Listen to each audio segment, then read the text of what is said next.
Chapter 2251. Dongling. It was also in a mountain. Here, the mountains and rivers were majestic and steep. Thick and sturdy ancient trees towered into the sky. The vines were like horned dragons full of vigor. In the heart of the mountain, there was a lake. The lake water was clear and sparkling.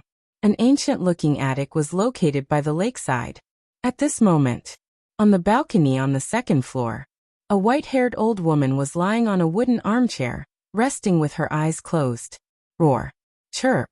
In the distance, fierce beasts roared in the mountain stream, and fierce birds flew high in the sky. The weakest of them was an immortal, but none of them dared to approach the lake. When they looked at the lake, there was a fear in their eyes that could not be dispelled. This place was like a forbidden zone. Swish. Suddenly, 3 figures appeared above the lake. It was the deputy pavilion master and Qin Feiyang. The white-haired old woman frowned, but she did not open her eyes or speak. She seemed to recognize the deputy pavilion master, and her frowning brows quickly relaxed. The deputy pavilion master's gaze fell directly on the white-haired old woman, and he smiled. Old Pang, you really know how to enjoy life day by day. She's Old Pang? The chief pavilion master of the Dongling Treasure Pavilion. Qin Feiyang and Hua Yi looked at the white-haired old woman, their eyes full of astonishment. Previously, they all thought that Old Pang must be an old man, but they did not expect it to be an old woman. The chief pavilion masters of the Dongling Treasure Pavilion and the North region were both women. Was the Treasure Pavilion rich in women and weak in men? What are you doing here? The white-haired old woman said faintly, but she still did not open her eyes. Of course, I don't visit without a reason. The deputy pavilion master chuckled and turned to look at Qin Feiyang and Hua Yi, and whispered, You two wait here. The two nodded. The deputy pavilion master took a step forward and landed on the balcony, laughing hoarsely. An old friend is visiting, and you still have your eyes closed. This is not the way to treat guests. The white-haired old woman raised her eyebrows and said, It's good that we didn't directly drive you back. You still want more? Okay. I can't afford to offend you. The deputy pavilion master quickly waved his hand. Then he leaned close to the white-haired old woman's ear and muttered softly. Hua Yi sized up the white-clothed old woman and muttered, It seems that this old lady isn't easy to get along with. Qin Feiyang said indifferently, Anyway, I won't have anything to do with her. Who cares if she is easy to get along with? There won't be any interactions? Hua Yi was slightly taken aback.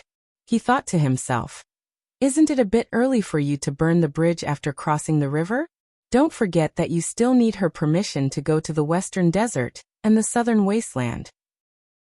Qin Feiyang said helplessly, What I mean is there won't be too much contact.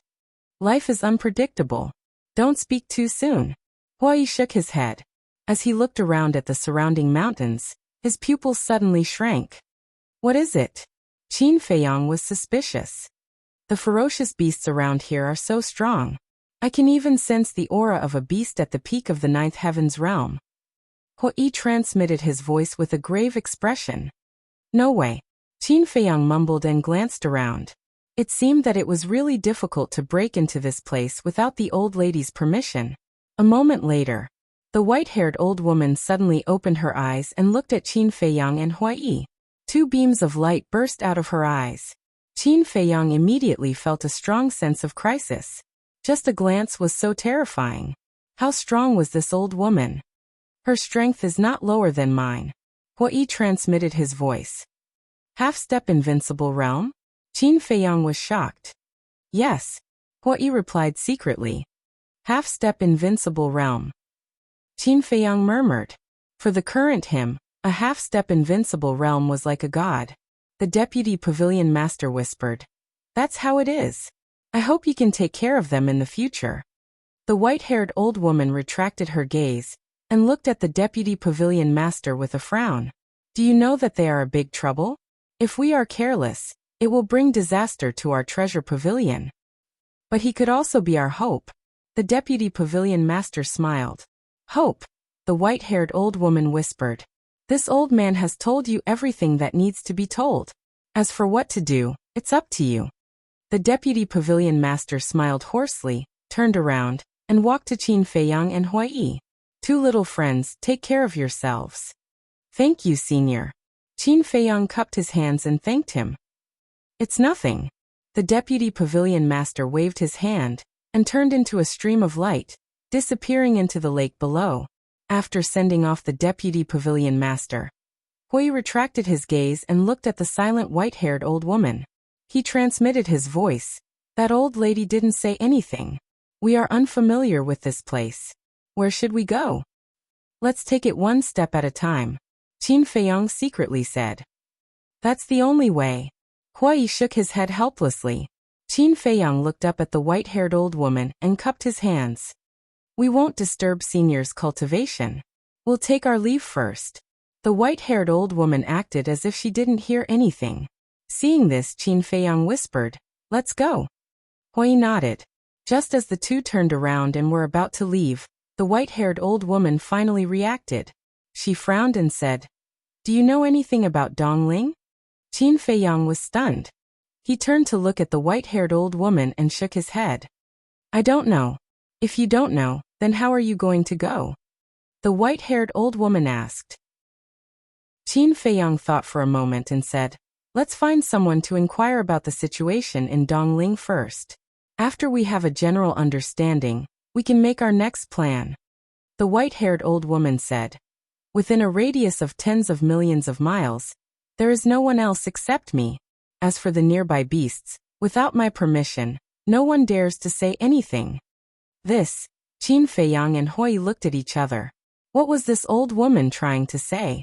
The white-haired old woman said expressionlessly, You can go directly to Tianluo City. There are many people in Tianluo City, so it's convenient to ask for information. With that, the white-haired old woman gave Qin Feiyang and Hui more than a dozen coordinates. What kind of place is Tianluo City? Qin Feiyang and Hui were suspicious.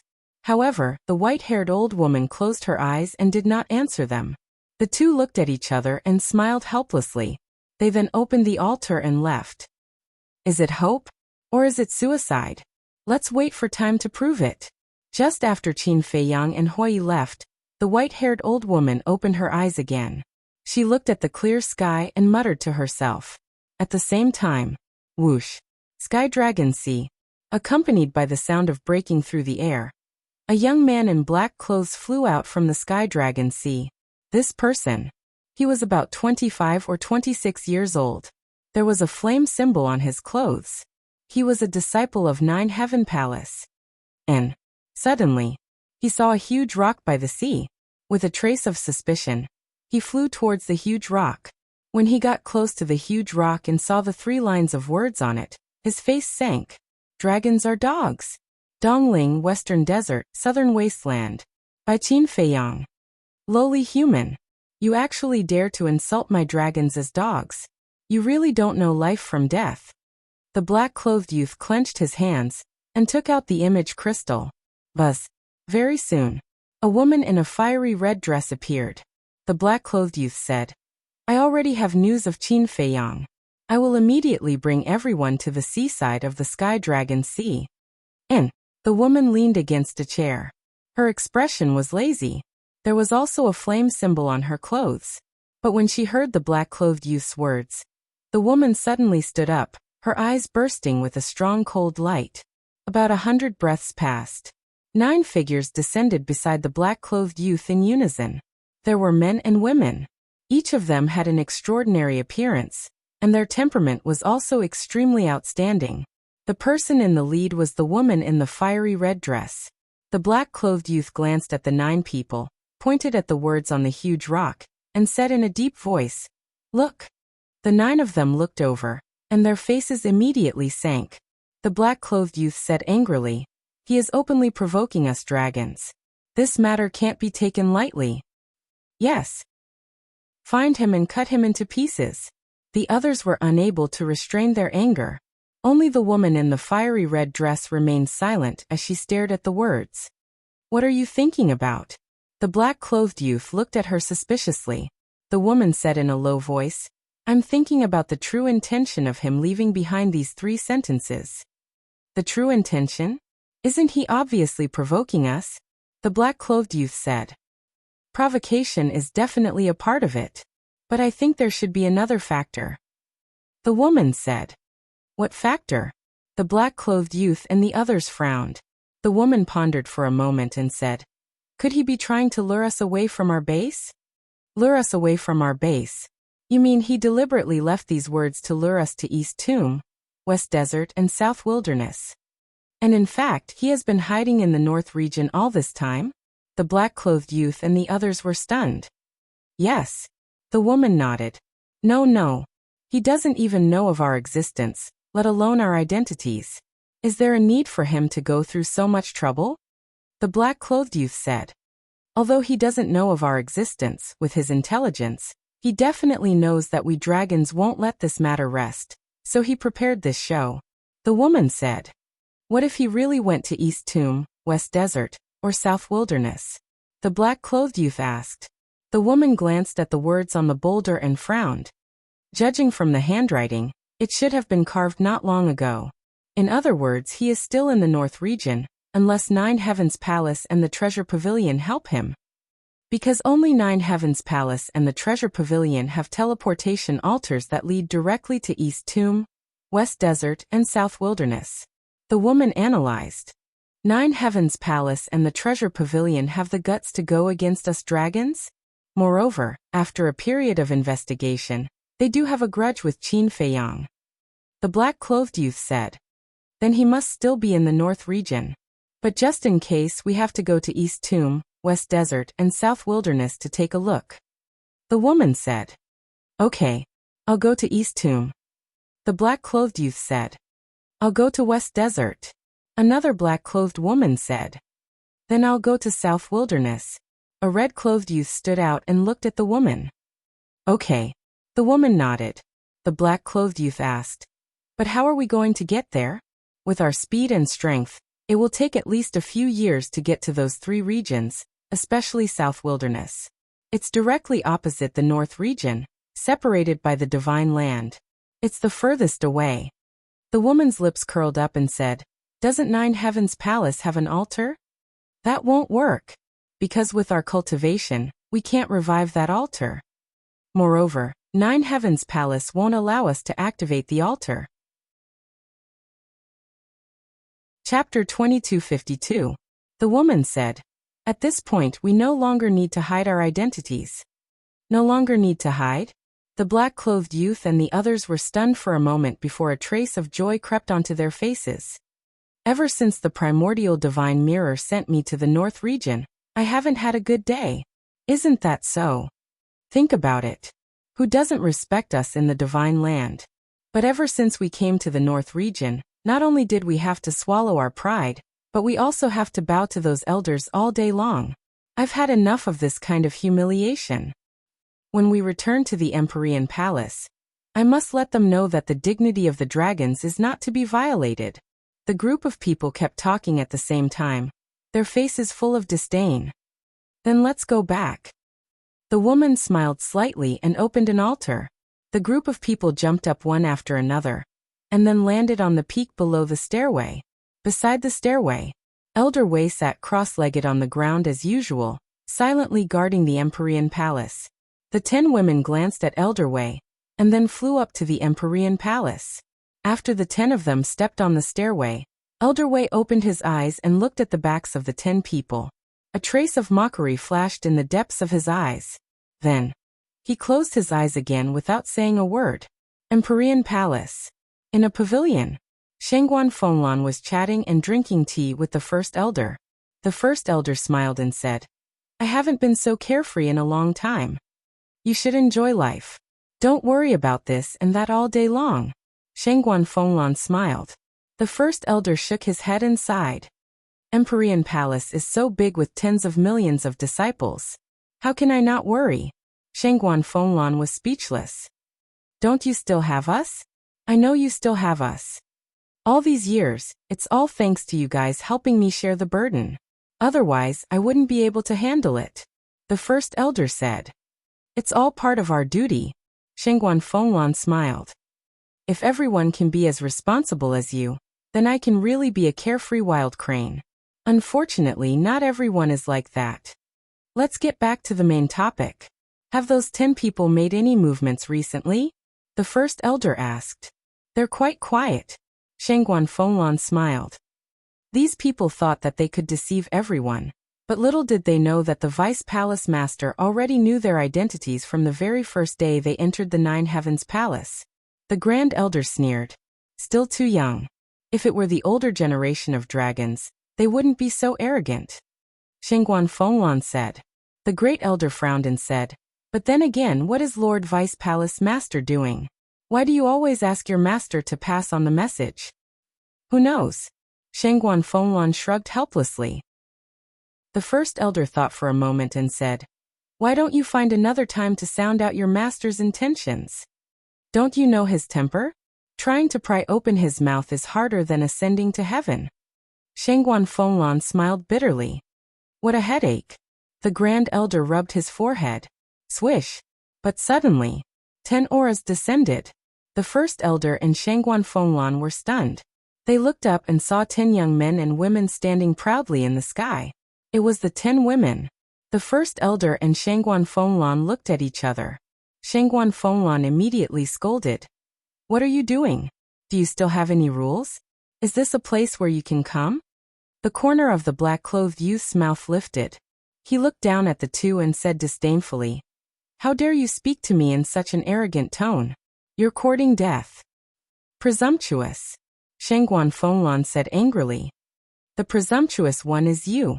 The black-clothed youth's eyes were cold, and a black light suddenly emerged from his body. Roar. The next moment, accompanied by a dragon's roar, a black dragon appeared in the sky. Black dragon. Shangguan Fenglan was shocked. That's right. We are all dragons people. Under the orders of the ancestral dragons, we came to the northern region to sneak into the Nine Heavens Palace and investigate the whereabouts of Qin Feiyang. At the same time, we'll also investigate whether the Nine Heavens Palace colluded with Qin Feiyang. The woman in the lead said. What? You are dragons people. Shangguan Fenglan and the Great Elder suddenly stood up, their faces full of shock. The woman took out a fiery red token from her yin and yang ring. The token was the size of a baby's palm and seemed to be cast from lava. A lifelike fire dragon totem was engraved on it. This is the dragon god token of the Fire Dragon clan. The Nine Heavens Palace has fought with the dragons before, so you should be familiar with the dragon god token. The woman smiled proudly. It really is the dragon god token. The Great Elder's eyes trembled. Black Dragon returned to his human form. He coldly looked at the two elders and shouted, why aren't you kneeling down to welcome our arrival? Kneel and welcome? Shangguan Fenglan raised her eyebrows. Why, you dare to disobey the orders of the dragons? The black-clothed youth shouted. The Great Elder's eyes were gloomy. If it were the ancestral dragons, kneeling was inevitable. After all, the ancestral dragons were too strong. But the 10 people in front of him were just the younger generation of the dragons. Their cultivation was only at the Lord God realm. What right did they have to make him, the Great Elder of the Nine Heavens Palace, kneel? If he really did kneel, it wouldn't just be a disgrace. It would be a stain that he couldn't erase for the rest of his life. Didn't you hear that we told you to kneel? Disobeying our orders is an affront to the dignity of the dragons. Do you know what kind of disaster this will bring to the Nine Heavens Palace? The group of people shouted. Affront to the dignity of the dragons, the Great Elder murmured. Shangguan Fenglan glanced at the Great Elder, killing intent flashing in her eyes. Then, she raised her hand and a terrifying aura appeared, instantly imprisoning the 10 people. What are you doing? Are you rebelling? The woman shouted angrily. The black-clothed youth and the other 8 were also shocked. Shangguan Fenglan said coldly, although you are the dragons, you should at least know how to respect the old and love the young. The Great Elder saw that the situation wasn't good and hurriedly said, Fenglan, calm down. Don't worry about it. I have nothing to say in the face of the ancestral dragon's oppression, but a group of brats dares to abuse their power in front of you. I really can't stand it. Shangguan Fenglan said. But, the Great Elder said, don't worry, I will take care of it. But before the Great Elder could say anything, Shangguan Fenglan transmitted her voice. Hearing this, the great elder didn't speak again, which was equivalent to a tacit agreement. The woman looked at Shangguan Fenglan and said, "You better think carefully, don't bring disaster to the Nine Heavens Palace because of a moment of stupidity." Stupid? Who is the stupid one? Do you really think we don't know your true identity? Shangguan Fenglan sneered. What? The 10 people were shocked. Shangguan Fenglan said, "Do you still remember that all disciples who enter the Nine Heavens Palace have to drip a drop of blood on the sky stairway?" The 10 people looked at each other. There was indeed such a thing. "Let me tell you, this sky stairway is the divine artifact of our Vice Palace Master. And you, although you have taken human form, your blood cannot be changed, it is still dragon blood. So back then, when your blood was integrated into the sky stairway, the Vice Palace Master had already noticed your identity." Shangguan Fenglan said. The woman raised her eyebrows and said, "Since you knew, why didn't you say anything?"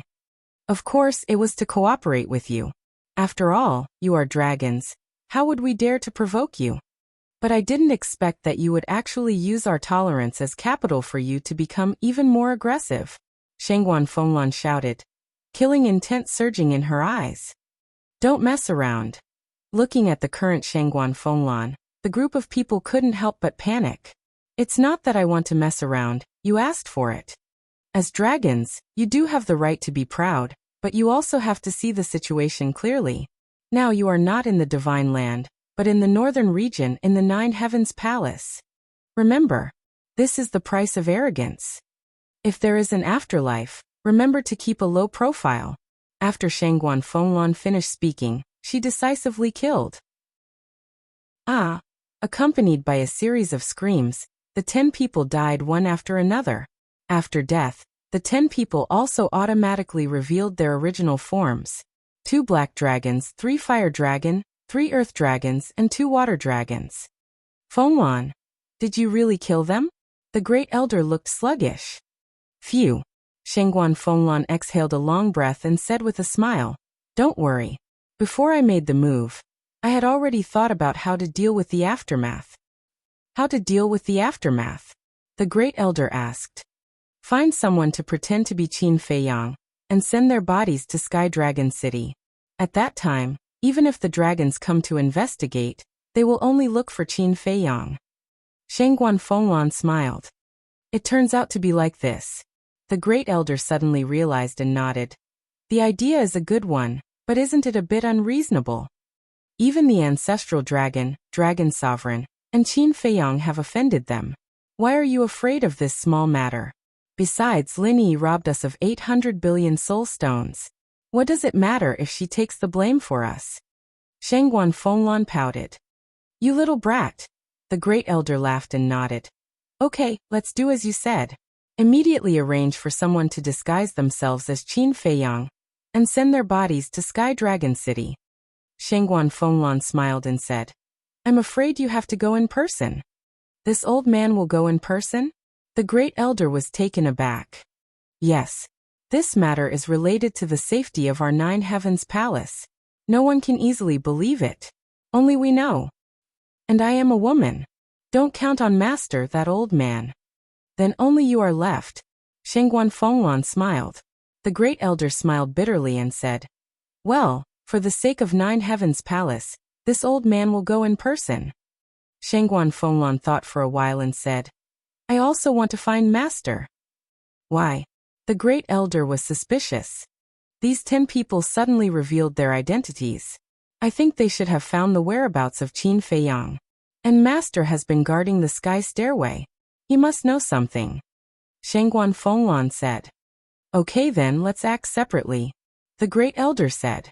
Shangguan Fenglan nodded, turned into a stream of light, rushed to the bottom of the sky stairway like lightning, stood in front of Elder Wei, and respectfully said, "Greetings, Master." "What's wrong?" Elder Wei opened his eyes and asked. Shangguan Fenglan said, "The 10 dragons have just been killed by me." "Why did you kill them?" Elder Wei was shocked. Shangguan Fenglan snorted coldly. "They humiliated the great elder. Shouldn't they be killed?" Chapter 2253. You're too impulsive. No matter what, they're still dragons, people. If Ancestral Dragon and Dragon Sovereign find out, do you know how they'll take revenge on us? Elder Wei said angrily. It's okay. I've already thought of a way to deal with the aftermath. I came to find you because I want to know if those 10 people had left Nine Heavens Palace before? Shangguan Fenglan said. Yes, but they used the teleportation altar to go back and forth. I don't know where they went. Elder Wei said. Shangguan Fenglan frowned. They came out for a trip and went back to tell you all their cards. They should have already found out the whereabouts of Qin Feiyang. Elder Wei thought for a while and asked, where was the last time you saw Qin Feiyang? Shangguan Fenglan said. I saw him a year ago, at the seaside of the Sky Dragon Sea. Then you can go to the seaside to take a look or send him a message. Elder Wei said. I'll go take a look first. After Shangguan Fenglan said that, she opened an altar and descended above the seaside. Immediately, she also saw the huge rock left by Qin Feiyang. Dragons are dogs. East Tomb, West Desert, South Wilderness. When she saw the 3 lines of words engraved on it, Shangguan Fenglan was stunned and smiled bitterly. This was really an unscrupulous provocation. Wait. East Tomb, West Desert, South Wilderness? Could it be that this guy had already left the North region? In that case, the 10 dragons should have also seen these provocative words, so they wanted to go to East Tomb, West Desert, and South Wilderness to investigate through the altar of Ninth Heaven Palace. So they went to find them. Shangguan Fenglan took out the image crystal and tried to send a message to Qin Feiyang, but after waiting for a long time, there was no response.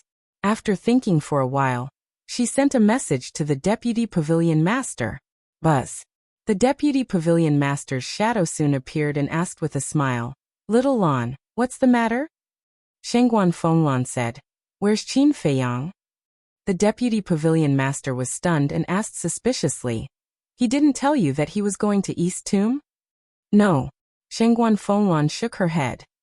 Looks like he doesn't want to disturb you.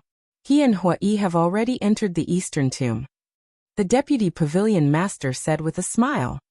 When did this happen? Shangguan Fenglan frowned. The Vice Pavilion Master said, Not long ago, I personally sent them there. No wonder I couldn't get in touch with them. Those 2 bastards didn't even tell me they were leaving. Shangguan Fenglan said angrily. The Vice Pavilion Master asked, Why are you looking for them? See for yourself. Shangguan Fenglan turned the image crystal and pointed it at the boulder below. The Vice Pavilion Master's face also showed a trace of astonishment. There's one more thing. Actually, during the last disciple recruitment, some dragons had already infiltrated my Nine Heavens Palace. Shangguan Fenglan said again. What? The Vice Pavilion Master was shocked. It's like this. Shangguan Fenglan did not hide anything from the Deputy Pavilion Master. Let's talk about Qin Feiyang. According to the coordinates given to them by the white-haired old woman, they activated more than a dozen teleportation altars along the way, and finally arrived in the sky above a plain. The plain was vast and boundless. It was surrounded by mountains, majestic and magnificent. And in the center of the plain, there was a city that covered an area of thousands of miles. The ancient buildings were tall and imposing. A dark city wall surrounded the entire city like a giant dragon, emitting a cold aura. Inside the city, there was an endless stream of horses and carriages, and it was very lively. At the city gate, there was an endless stream of people coming and going. For city guards stood on both sides of the city gate, holding long spears in their hands. Their sharp eyes scanned everyone who entered and left the city. Above the city gate, the 3 large words of Tianluo City were written with iron hook and silver, vigorous and powerful. Qin Feiyang and Huai stood in the void, curiously sizing up Tianluo City. They did not notice that the people passing by the plain below all stopped and raised their heads, looking at them with stunned eyes. And in the entire sky above the plain, only the 2 of them were standing in the void, while the others were standing on the ground. The 2 of you up there, what are you doing? Get down here. Suddenly, a violent shout sounded at the city gate. They saw the 4 city guards fiercely staring at Qin Feiyang and Huai. Qin Feiyang and Huai were stunned. They lowered their heads and looked at the city gate. Qin Feiyang asked, Are you talking about us? Nonsense. If it's not you, then who is it? Get down here immediately to be punished. One of the guards coldly shouted. Punished? What's going on? Qin Feiyang looked at Hua Yi in astonishment. How would I know? It's also my first time in Tianluo City. Hua Yi stared at him, feeling extremely puzzled. They had just arrived in Tianluo City, and they had not even entered the city gate. How could they be punished? Looking at the other people on the plain, they were all gloating. The two of them flew towards the city gate with a stomach full of doubts. I told you to get down. Didn't you hear me? Seeing Qin Feiyang and Hua Yi still flying in the void, the four guards were furious. Divine power rolled out and rushed towards the two of them. The strength of the four guards was quite good. They were all perfect monarchs. Are you crazy? Hua Yi raised his eyebrows. With a wave of his hand, the divine power of the four guards immediately dissipated. You dare to fight back? The expressions of the four guards froze, and then they became angry out of shame.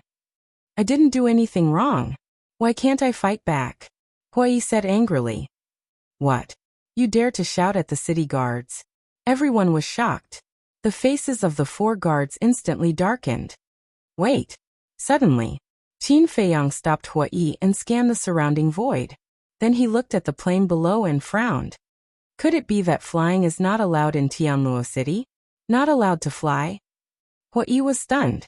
Only then did he notice that there was indeed no one in the sky above the plain except for him and Qin Feiyang. The two of them quickly swooped down and landed on the ground. In the crowd, someone asked, You don't even know the rule that you can't fly in the sky above Tianlong City? Are you from outer space? You really can't fly? Qin Feiyang and Hua Yi looked at each other. The deputy pavilion master and the white-haired old woman didn't mention this matter. What are you waiting for? Get over here. The four guards stared at Qin Feiyang and Hua Yi from afar and shouted. Hua Yi frowned. Although they had violated the rules, there was a saying that said, the ignorant are innocent. What was the point of being so overbearing? Go over quickly. Otherwise, you will be taken to the city lord mansion later. Then you will suffer. Someone whispered. City lord mansion? Qin Feiyang and Hua Yi were stunned and quickly walked towards the city gate. Qin Feiyang looked at the four guards and said, I remember that Tianlong City doesn't have a city lord mansion, right? Tianlong City indeed doesn't have a city lord mansion. And those who guard the city are supported by the Treasure Pavilion and Nine Heaven Palace. Hua Yi thought. Then why is there a city lord mansion in Tianluo City? Qin Feiyang was suspicious. Different places, the structure is definitely different. Hua Yi said. Soon. The two of them walked to the city gate. One of the guards immediately shouted. Don't you know the rules of Tianluo City? I'm sorry. This is the first time we brothers have come to Tianluo City. We really don't know about this rule. Please forgive us. Qin Feiyang laughed. Who's your brother? Don't try to curry favor. Besides, in the entire Dongling, who doesn't know the rules of Tianluo City? Unless you are from the northern region, western desert or southern wasteland. The guard snorted coldly. Qin Feiyang was a little helpless. It was just a small matter. Why couldn't they let it go? Fine. Seeing that your attitude is not bad, I won't send you to the city lord mansion. If each of you pays a fine of 100 million, this matter will be over. The guard looked at the two of them and said. Spirit stone? Or divine crystal? Qin Feiyang asked. Of course it's divine crystal. 200 million spirit stones, do you two have it? The guard had a look of disdain. Qin Feiyang hurriedly waved his hand and said, 200 million spirit stones, we have never seen it before. How could we have it? Isn't that right? Don't be long-winded, hurry up and pay the fine. The guard said impatiently. All right. Qin Feiyang nodded. Wait. Hua Yi suddenly stopped Qin Feiyang. Qin Feiyang secretly said. It's better to avoid trouble. This won't do.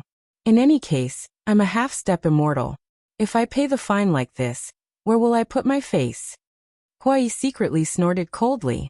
Looking at Hua Yi's action, the guard raised his eyebrows and said, What do you want to do? Do you think the fine of 100 million spirit stones is not enough? Fine, I'll add another 100 million, 200 million each. A total of 400 million spirit stones. Hand it over immediately.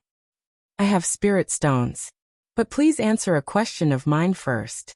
Huai crossed his arms and said indifferently. Do you have the qualifications to bargain? Do you want to go to the City Lord Mansion? The guard shouted.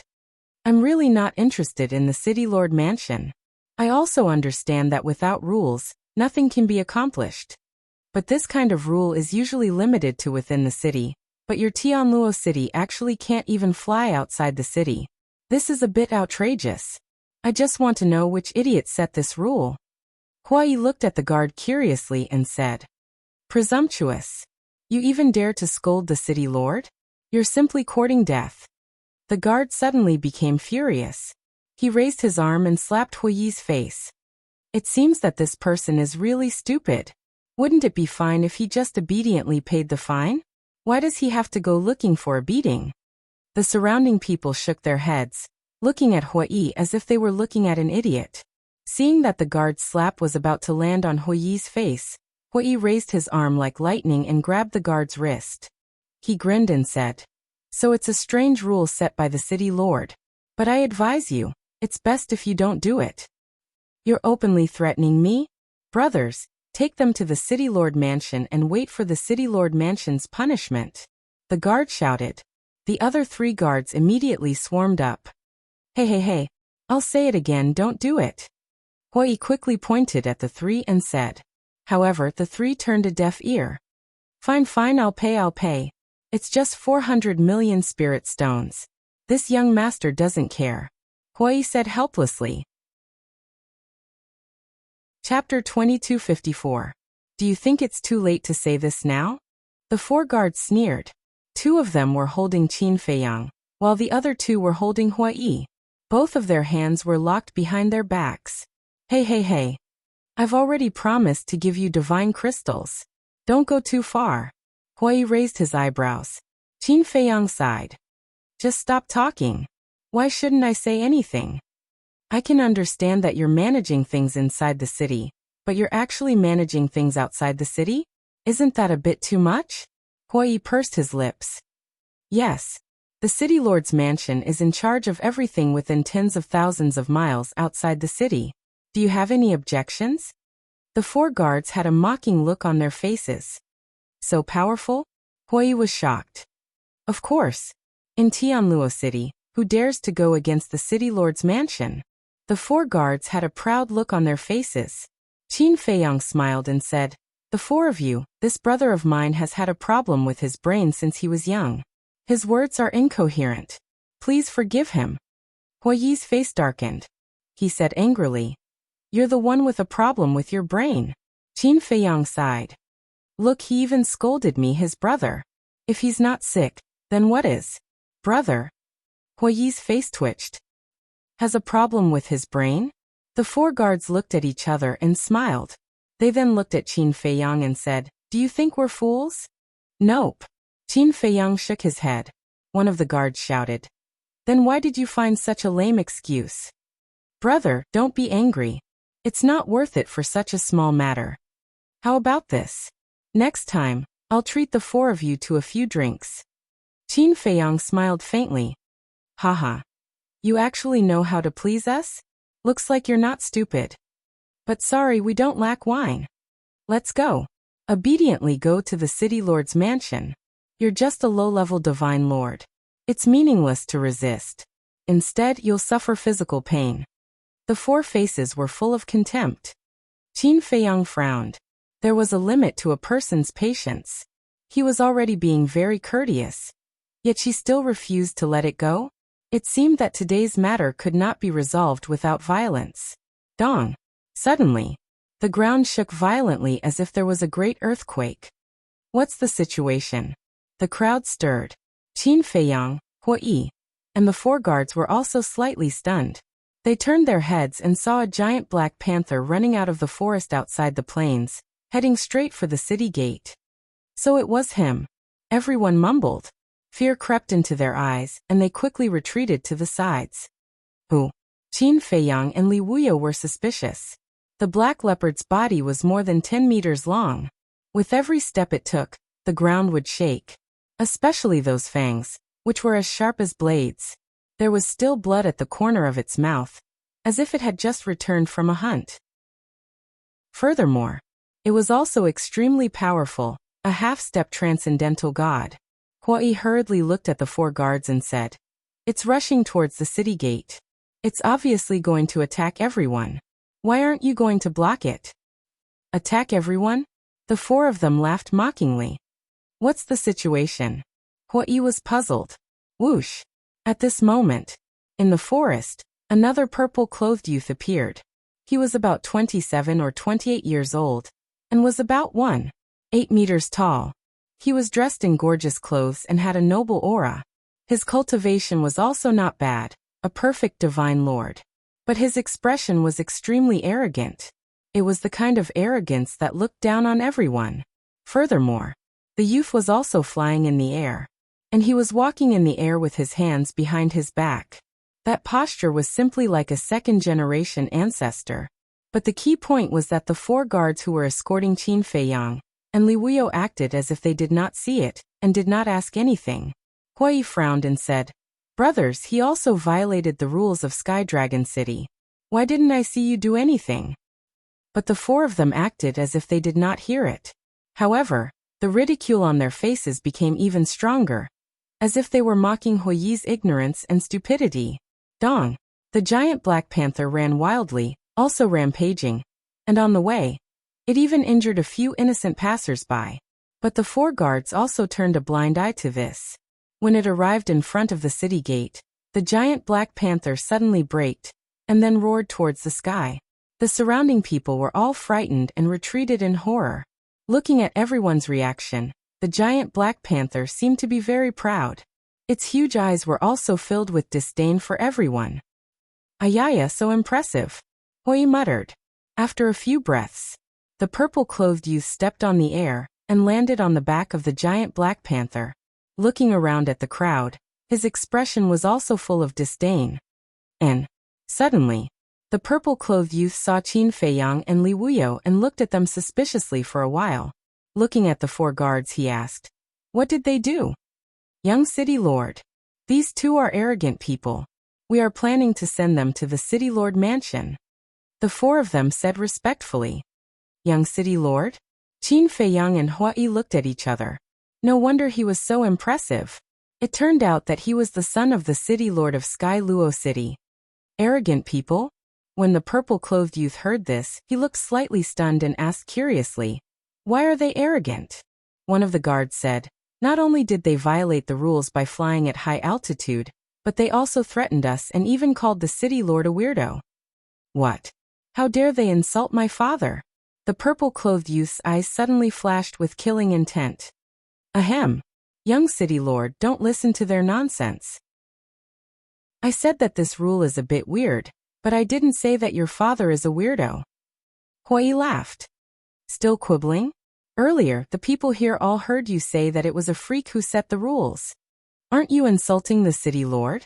The 4 guards shouted. The purple-clothed youth swept the crowd around and asked, "Is that so?"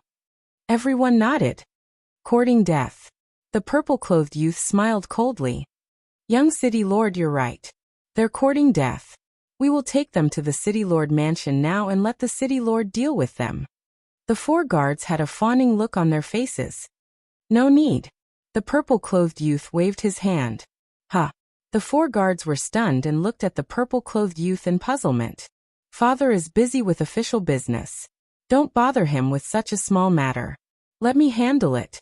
The purple-clothed youth chuckled, and then jumped down and landed on the ground. The 4 guards looked at each other, and immediately escorted Qin Feiyang and Qin Yu to the front of the purple-clothed youth. The purple-clothed youth looked at the 2 and said with a smile, "To be honest, I admire your courage." I'm ashamed. Huai shook his head and said, No. I'm telling the truth. I really admire you guys. Because you guys are the first people who dared to insult my father in public. Of course, that's another matter. Although I admire you, I can't let you go. After all, the person you scolded is my father. Don't you think so? The purple-clothed youth asked with a smile. Yes. If I don't care about being scolded, then I'm an unfilial son. Hui nodded seriously. It seems that you are a reasonable person. I like reasonable people the most. Well, since you're so sensible, I'll give you a choice. The purple-clothed youth said with a smile. What choice? Hui looked at him curiously. My mount just went out to hunt and hasn't eaten enough. So I'll choose one of the two. You two can discuss who is willing to be my mount's food. As long as one of you is willing, I'll let the other one go, the purple-clothed youth said. Hearing this, the black leopard immediately stared at Qin Feiyang and Hui, drooling. Food? Hui was slightly stunned and turned to look at Qin Feiyang. Qin Feiyang heaved a sigh and transmitted his voice.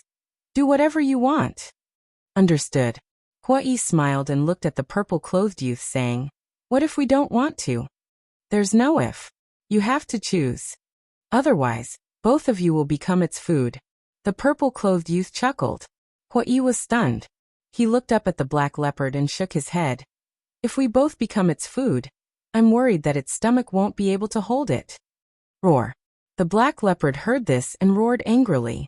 How dare he look down on it? I'm serious. Your stomach really can't hold the two of us. But if it's the master in front of you, Hui grinned and said, How about it, Junior Leopard? Do you want to taste your master? The black leopard was stunned and glanced at the purple-clothed youth with deep fear in its eyes. At the same time, the purple-clothed youth's face suddenly darkened. The four guards' faces also changed. How dare he provoke the young city lord like this? Hui turned a blind eye and looked at the black leopard, smiling. If you want to taste, I can fulfill your wish. Roar. The black leopard immediately opened its bloody mouth and bit at Hui. The two guards holding Hui saw this situation, and their faces changed slightly. They quickly let go of Hui and retreated. If they didn't retreat, the two of them might become the black leopard's food. Just a little leopard and you're scared to this extent. Aren't you cowards? Hui looked at the two with disdain. The two glared at each other. But Hui ignored them and looked up at the black leopard. Its bloody mouth and fangs were indeed a little scary. However, Hui didn't put it in his eyes. However, just as he was about to make a move, the purple-clothed youth suddenly reached out and stopped the black leopard. Young city lord, what are you doing? Could it be that your mood suddenly improved and you're going to let us go? Hui asked suspiciously. Let you go? Haha. Are you talking in your sleep? The purple-clothed youth laughed and crossed his arms. He looked at Qin Feiyang and said, I just feel that killing you like this is too easy for you. So that's how it is. I said that a playboy like you wouldn't be so kind-hearted.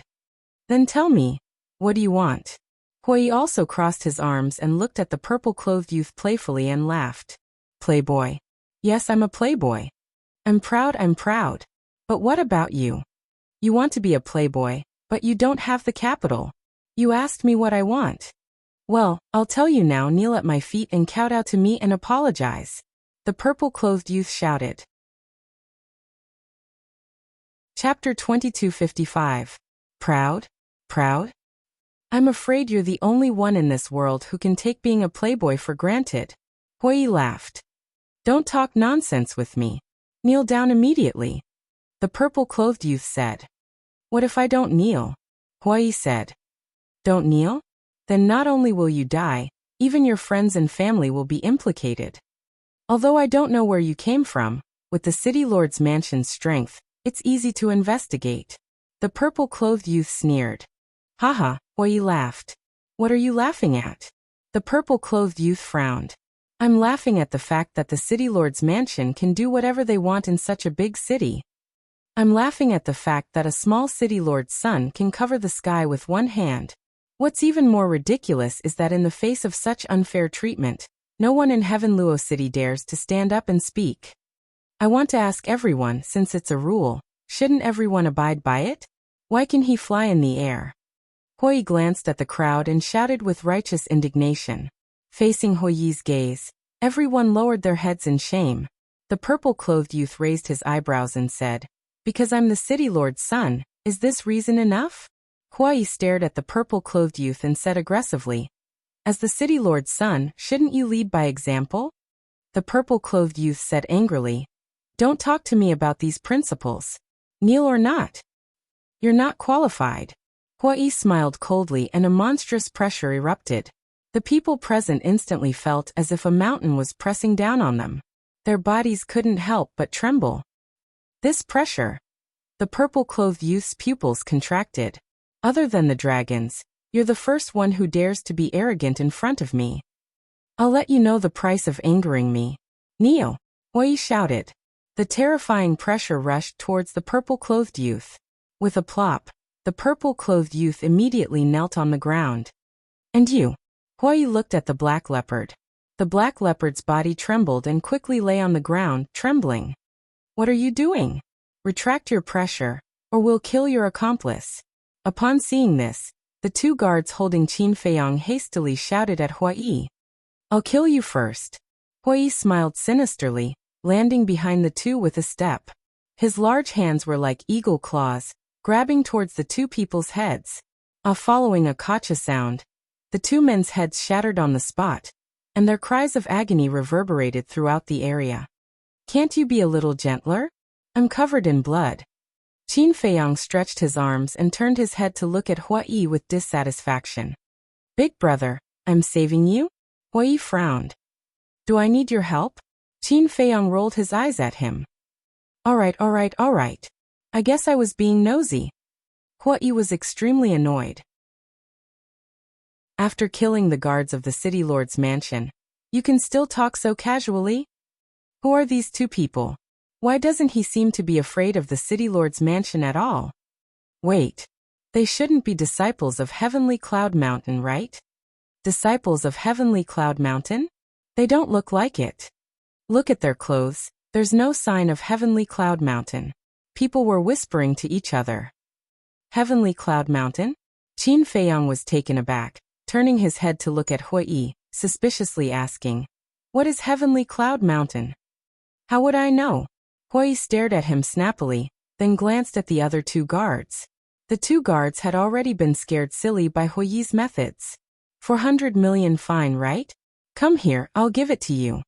Huai took off his universe ring and beckoned to the two. The two shook their heads. The arrogance from before had long since vanished, leaving only a heart full of fear. Obviously, this time they had encountered a tough opponent. Huai raised his eyebrows and said, Didn't you hear me calling you over?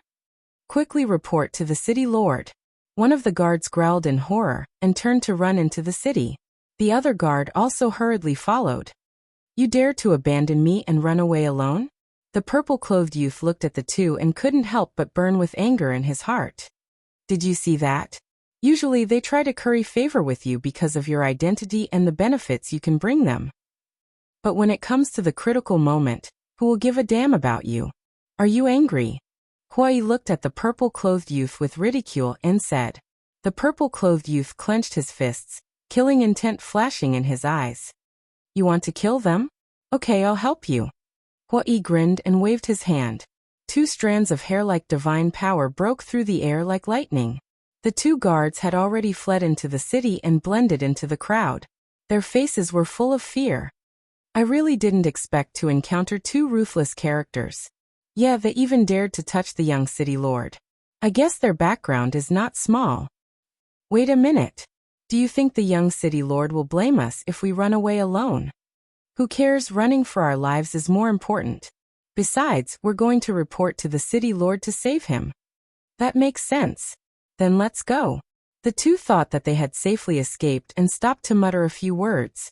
But just as they finished muttering and were about to leave, a terrifying killing intent enveloped them. What? The two hurriedly turned their heads and saw two strands of fiery divine power pass through the crowd and kill them as if they had self-awareness. What's going on? The pedestrians on the street immediately turned pale. Damn it. Run. The two guards' faces changed as they hurriedly activated escape mode. But facing Huai, who was a half-step undying realm expert, how could they escape? The two strands of divine power were like lightning that cut through the void and entered the back of the two's heads. Ah! Accompanied by two shrill screams, the two died on the spot. Not even half a strand of divine soul was left. This, although there were many people on the street, and it could even be described as crowded, except for the 2 guards. No one was harmed. Looking at the 2 guards slowly falling to the ground, everyone was dumbfounded. Someone actually committed murder in the city, and they were the guards of the city lord's mansion? Who was so bold? Wait, could it be the owner of the pressure outside the city? The crowd immediately swarmed toward the city gate. Outside the city, after hearing the screams, Hui looked down at the purple-clothed youth kneeling on the ground and smiled. How is it? Do you feel better? You'd better withdraw your pressure immediately. Otherwise, when my father comes and sees me kneeling in front of you, even a god won't be able to save you. The purple-clothed youth said in a deep voice. No, no, no. Seeing you kneel in front of me, your father will only feel honored and proud. Hui waved his hand. You'll regret it. The purple-clothed youth said word by word, his eyes filled with a strong cold light. Whether I'll regret it or not, we'll talk about it later. Let's deal with the matter in front of us first. What did you say just now? Yes, yes, yes. Just now, you said you want me to kneel and kowtow to you. But now, since you're the one kneeling on the ground, then you should kowtow to me too. Don't dawdle, hurry up, or you'll end up like those 4 guards. Hui laughed. Don't go too far. The purple-clothed youth suppressed his voice and said in a low voice. Too far? I don't think so. I'm just giving him a taste of his own medicine. Hui said. The purple-clothed youth clenched his hands and transmitted his voice. Give me some face. Do you still need face when you can treat being a wastrel as glory? Hurry up, stop nagging. Otherwise I'll be angry. Hui waved his hand impatiently. You. The purple-clothed youth glared at Hui. Fuck. Hui raised his eyebrows and took a step forward. He grabbed the purple-clothed youth's hair and pressed him to the ground.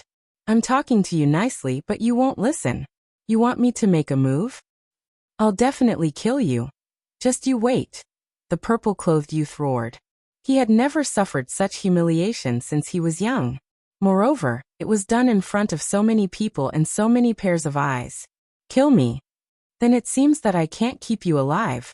But I'm in a dilemma. Should I kill you directly, or chop you into 8 pieces first? I think the latter is more fun. All right, it's decided then. I'll chop you into 8 pieces first and then send you to hell. Hui grinned. Divine power surged and condensed into a fiery red dagger. Is he really going to kill the young city lord? Look at him. Does he look like he's joking? He's really crazy. People discussed in low voices, their eyes filled with fear that could not be dispelled. I'll do it. The purple-clothed youth's expression suddenly changed as he hurriedly shouted. That's more like it. Do it, don't stop until I'm satisfied. Hui held the dagger and crossed his arms as he looked at the purple-clothed youth with a smile. The purple-clothed youth raised his head and looked at Hui with resentment. He gritted his teeth and slammed his head heavily on the ground. One after another, banging sounds rang out. Hui frowned. Didn't you eat? You didn't use enough strength. Bang. Bang. The purple-clothed youth gritted his teeth and slammed his head harder on the ground, causing the ground to tremble. In just a few hits, the skin on his forehead split open and blood flowed out. That's more like it. Before I'm in a good mood you can't stop. Hui said coldly and took out 2 recliners from his interspatial ring. What is he doing? People were surprised. Following that, under the astonished gazes of the people, Hui took out a wine jug and leisurely lay on the recliner. He drank wine while basking in the sun with a satisfied expression. What's going on? The people who had rushed out of the city were also dumbfounded as they watched this scene. Don't waste time, okay? Qin Feiyang looked at Hui speechlessly. How is this a waste of time? I'm helping you. Hui said. Helping me? Qin Feiyang was stunned. Hui said, sit down first and listen to me slowly. Qin Feiyang looked at him suspiciously and sat on the other recliner. Do you want to drink? Hui shook the wine jug in his hand. Not interested. Qin Feiyang shook his head. You're not interesting. Hui rolled his eyes at him and grabbed the wine jug. He laughed and said, basking in the sun while drinking wine. There are even people kowtowing. This life is really comfortable. Chapter 2256. Everyone was speechless. If this scene was seen by the city lord, wouldn't he be mad? Qin Feiyang secretly said, "You said that you are helping me, what do you mean?" Hui asked, "Answer me first, do we have any acquaintances in Dongling?" "I'm sure not, but it's hard to say for you," Qin Feiyang said. "You don't believe me?" Hui said angrily. "It's not that I don't believe you. After all, with your cultivation in front of you, it's easy to come to Dongling. It's not impossible to have a few friends in Dongling." Qin Feiyang secretly said, "I really haven't been to Dongling." Hui was helpless. Qin Feiyang said, "If you haven't been here, then you haven't been here. There's no need to make a special statement. I'm just afraid that you'll misunderstand. Look, the two of us don't have any friends in Dongling. How are we going to find Demon Ancestor and the others?" Hui secretly said. Qin Feiyang was silent. "If it's in the North region, with the help of 9 Heavens Palace and Treasure Pavilion, we don't need to worry at all. But here, we can only rely on ourselves. So I thought of a plan." Hui secretly laughed. "What plan?" Qin Feiyang looked at him suspiciously. "Lure the snake out of its hole," Hui said. "Lure the snake out of its hole?" Qin Feiyang was stunned. Hui asked, "Demon Ancestor and the others should know your name, right?" Qin Feiyang nodded. "Isn't that simple? Now let's make a fuss as much as we want. It's best if everyone in Dongling knows about it. At that time, when Demon Ancestor and the others hear your name, they will naturally take the initiative to look for you." Hui laughed. "So that's how it is." Qin Feiyang suddenly understood. "How is it? You can even think of such a powerful method. Do you suddenly admire me, and want to be my underling?" Hui said proudly. Qin Feiyang rolled his eyes. What a narcissistic guy. However, this idea was not bad at all. They did not need a single soldier to lure out the Demon Ancestor and Dong Xingyang. This son of the city lord was really unlucky. Of all the people he could have provoked, he just had to come and provoke them. Wasn't this just asking for a beating? "How is it? For this perfect plan, shouldn't you drink with me?" Hui shook the wine jug in his hand. "What an alcoholic." Qin Feiyang shook his head helplessly and said, "Oh right. That's right. If a man doesn't drink, how can he be called a man?" Hui directly threw the jug of wine in his hand to Qin Feiyang. He chuckled and said, "You don't mind that I drank it, right? Are you sick?" Qin Feiyang took the wine pot and asked. Hui said angrily, "Isn't that nonsense? I'm a grand half-step undying. How could I be sick?" "Since you're not sick, why should I mind?" Qin Feiyang rolled his eyes at Hui. He grabbed the wine jug and took a big gulp. Then he tossed the wine jug to Hui. "Ah." Hui caught the wine jug, looking a little stunned. He muttered, "You really don't mind?" "I'm not a neat freak. Why would I mind?" Qin Feiyang was speechless. "Haha," Hui laughed. But suddenly, he raised his eyebrows, looked down at the purple-clothed youth kneeling at his feet, and said, "Why is your voice getting softer and softer? Use more strength." He saw that the purple-clothed youth was not only bleeding, but his face was also pale. He looked at the large pool of blood on the ground. It wasn't that he didn't use strength, but that he had lost too much blood and became weak. Even his mind was a little dazed. If this continued, he would die. "Father, why haven't you come yet?" He wailed helplessly in his heart. Because he knew that only his father could save him now, but he still hadn't seen his father's figure. The giant black panther lay on the ground, not daring to move. With a half-step immortal cultivation, it knew Hui's strength better than the purple-clothed youth. This was an existence that must not be provoked. "My two little friends, he's already like this. Why don't we just forget about it?" "That's right. Although your strength is very strong, offending the city lord is really not a wise move." Two old men walked forward and looked at Qin Feiyang and advised, "Old man, don't worry about this matter. We have our own plans." Hui laughed. "I'm afraid that you'll anger the city lord and bring a fatal disaster to you. Hurry up and stop. It's not too late to escape now." The two old men could be said to be well-intentioned. It could be seen that they were good people. "Thank you, two old men. But there's a good saying. Good will be rewarded with good, and evil will be punished with evil. Like this kind of playboy who bullies others and pretends to be powerful, he should be punished. Old man, hurry up and stay away from us. Otherwise, when the people from the city lord's mansion arrive and see you with us, they will mistake you for our accomplices. Hui said. I tried to persuade you, but you didn't listen. You insisted on reaping the consequences of your own actions. I've never seen such stupid young people like you. Fine, count us two old men as meddling in other people's business. The two old men looked at Qin Feiyang and Hua Yi with dissatisfaction, and were about to turn and leave. Boom. But at this moment, a terrifying aura burst out from the ground. Following closely, a middle-aged man in a purple robe suddenly appeared in the sky. Greetings to the city lord. Everyone present, including the two old men, immediately bowed and saluted. Father. The young man in purple was also extremely excited. The stars and the moon that he had been waiting for had finally come. He looked at Qin Feiyang and Hua Yi and laughed. Your end is here. Blood continued to flow from his forehead. His face was dyed red and looked particularly ferocious. Qin Feiyang and Hua Yi ignored him and raised their heads to look at the middle-aged man. This person had a strong body, thick eyebrows, big eyes, and a square face. He gave off a strong sense of oppression. How's your cultivation? Qin Feiyang secretly asked. Not bad. Half-step 9th heaven realm. Hua Yi replied. Half-step 9th heaven realm? Qin Feiyang was stunned. The difference between this and the half-step undying realm was not small at all. Of course, this was only limited to Hua Yi. To Qin Feiyang, an existence at the level of a half-step into the 9th heavens realm was like a god that was too high to reach. The young man in purple shouted, Father, they humiliated me in front of everyone. Kill them. Seeing the young man in purple in such a sorry state, the city lord's face suddenly became gloomy. He looked at Qin Feiyang and Hua Yi and said in a deep voice, Why did you humiliate my son like this? I tried to reason with him, but he didn't listen and insisted that I kneel down and kowtow to him.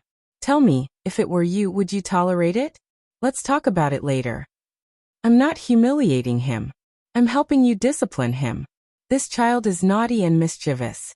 If you don't discipline him strictly, he'll cause you big trouble sooner or later. Hui said. The city lord raised his eyebrows and said, So I have to thank you? Of course. I'm doing this for his own good, and for your own good. I believe you don't want to see your son die one day. Hui said. Okay. Then follow me to the city lord's mansion. I'll definitely set up a banquet to thank you. The city lord smiled, but his words were filled with a shocking killing intent. Hui laughed and said, I'm afraid it's a banquet. You even dare to humiliate my son in front of everyone. Don't tell me you don't have the guts to attend this banquet? The city lord's eyes were full of contempt. Haha, looks like I have to go. Okay, lead the way. Hui stood up and laughed. Who do you think you are? You want me to lead the way? Take him down. The city lord's gaze turned cold. Along with a loud shout, a group of guards immediately rushed out of the city gate in a grandiose manner, surrounding Qin Feiyang, the young man, and the two old men. City lord, this has nothing to do with us. We're here to persuade them to let go of the young city lord. The two old men's faces changed as they hurriedly looked at the city lord. Is that so? The city lord looked at the purple-clothed youth. No. They're the accomplices of these two. The purple-clothed youth grinned. Young city lord, how can you talk nonsense? There are so many people present. They all saw it with their own eyes and heard it with their own ears. The two looked at the purple-clothed youth angrily. The corner of the purple-clothed youth's mouth lifted. He glanced at the crowd and shouted, Who saw it? Who heard it? Stand out and let me see. Everyone retreated in horror. No one dared to say a word. The two old men looked at the crowd around them. They were so angry that their bodies were trembling. Did you see it? No one came out to testify. That means you're their accomplices. The purple-clothed youth sneered. The city lord waved his hand and said, Since you're their accomplices, take them down together. Yes. The group of guards respectfully responded and surrounded Qin Feiyang and the other three. Sigh. Hui shook his head and sighed. He slowly got up and looked at the purple-clothed youth, saying, I thought that even a dandy person would have a little conscience. But I was wrong. You're no longer a human. Because if you're still a human, you wouldn't want to murder those who helped you. Wrong. I didn't want to harm them. It's you who killed them. The purple-clothed youth sneered again and again. Huai sighed deeply and said, a person like you really can't be left alive. Otherwise, who knows how many more innocent people will die in your hands in the future. Boom. His voice fell. He took a step forward and instantly broke through the encirclement of the guards and landed behind the purple-clothed youth. This speed, the city lord's face changed. Even he couldn't catch it. The pupils of the group of guards suddenly shrank, but they immediately rushed towards Huai in an aggressive manner. Huai glanced at the guards and whispered into the purple-clothed youth's ear, in your next life, remember to be a good person. The purple-clothed youth's face turned pale. The city lord came back to his senses and quickly shouted at the guards, all of you stop. At that moment, the group of guards slammed on the brakes and stopped. The city lord took a step forward and landed on the ground.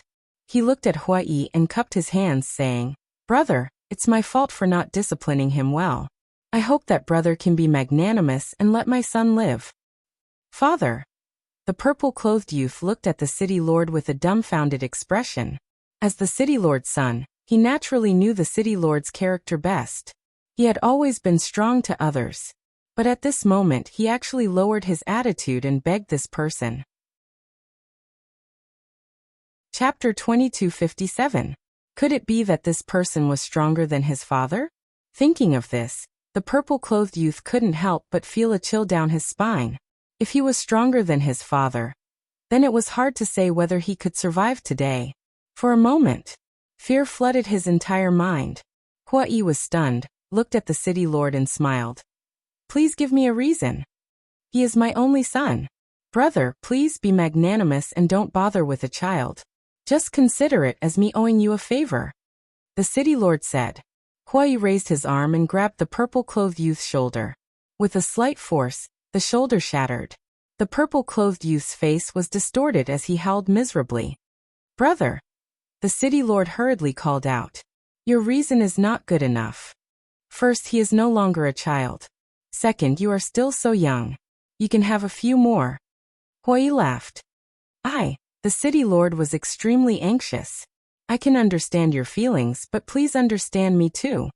A character of my level was actually insulted by a brat who is still wet behind the ears. Tell me, where will I put my old face in the future?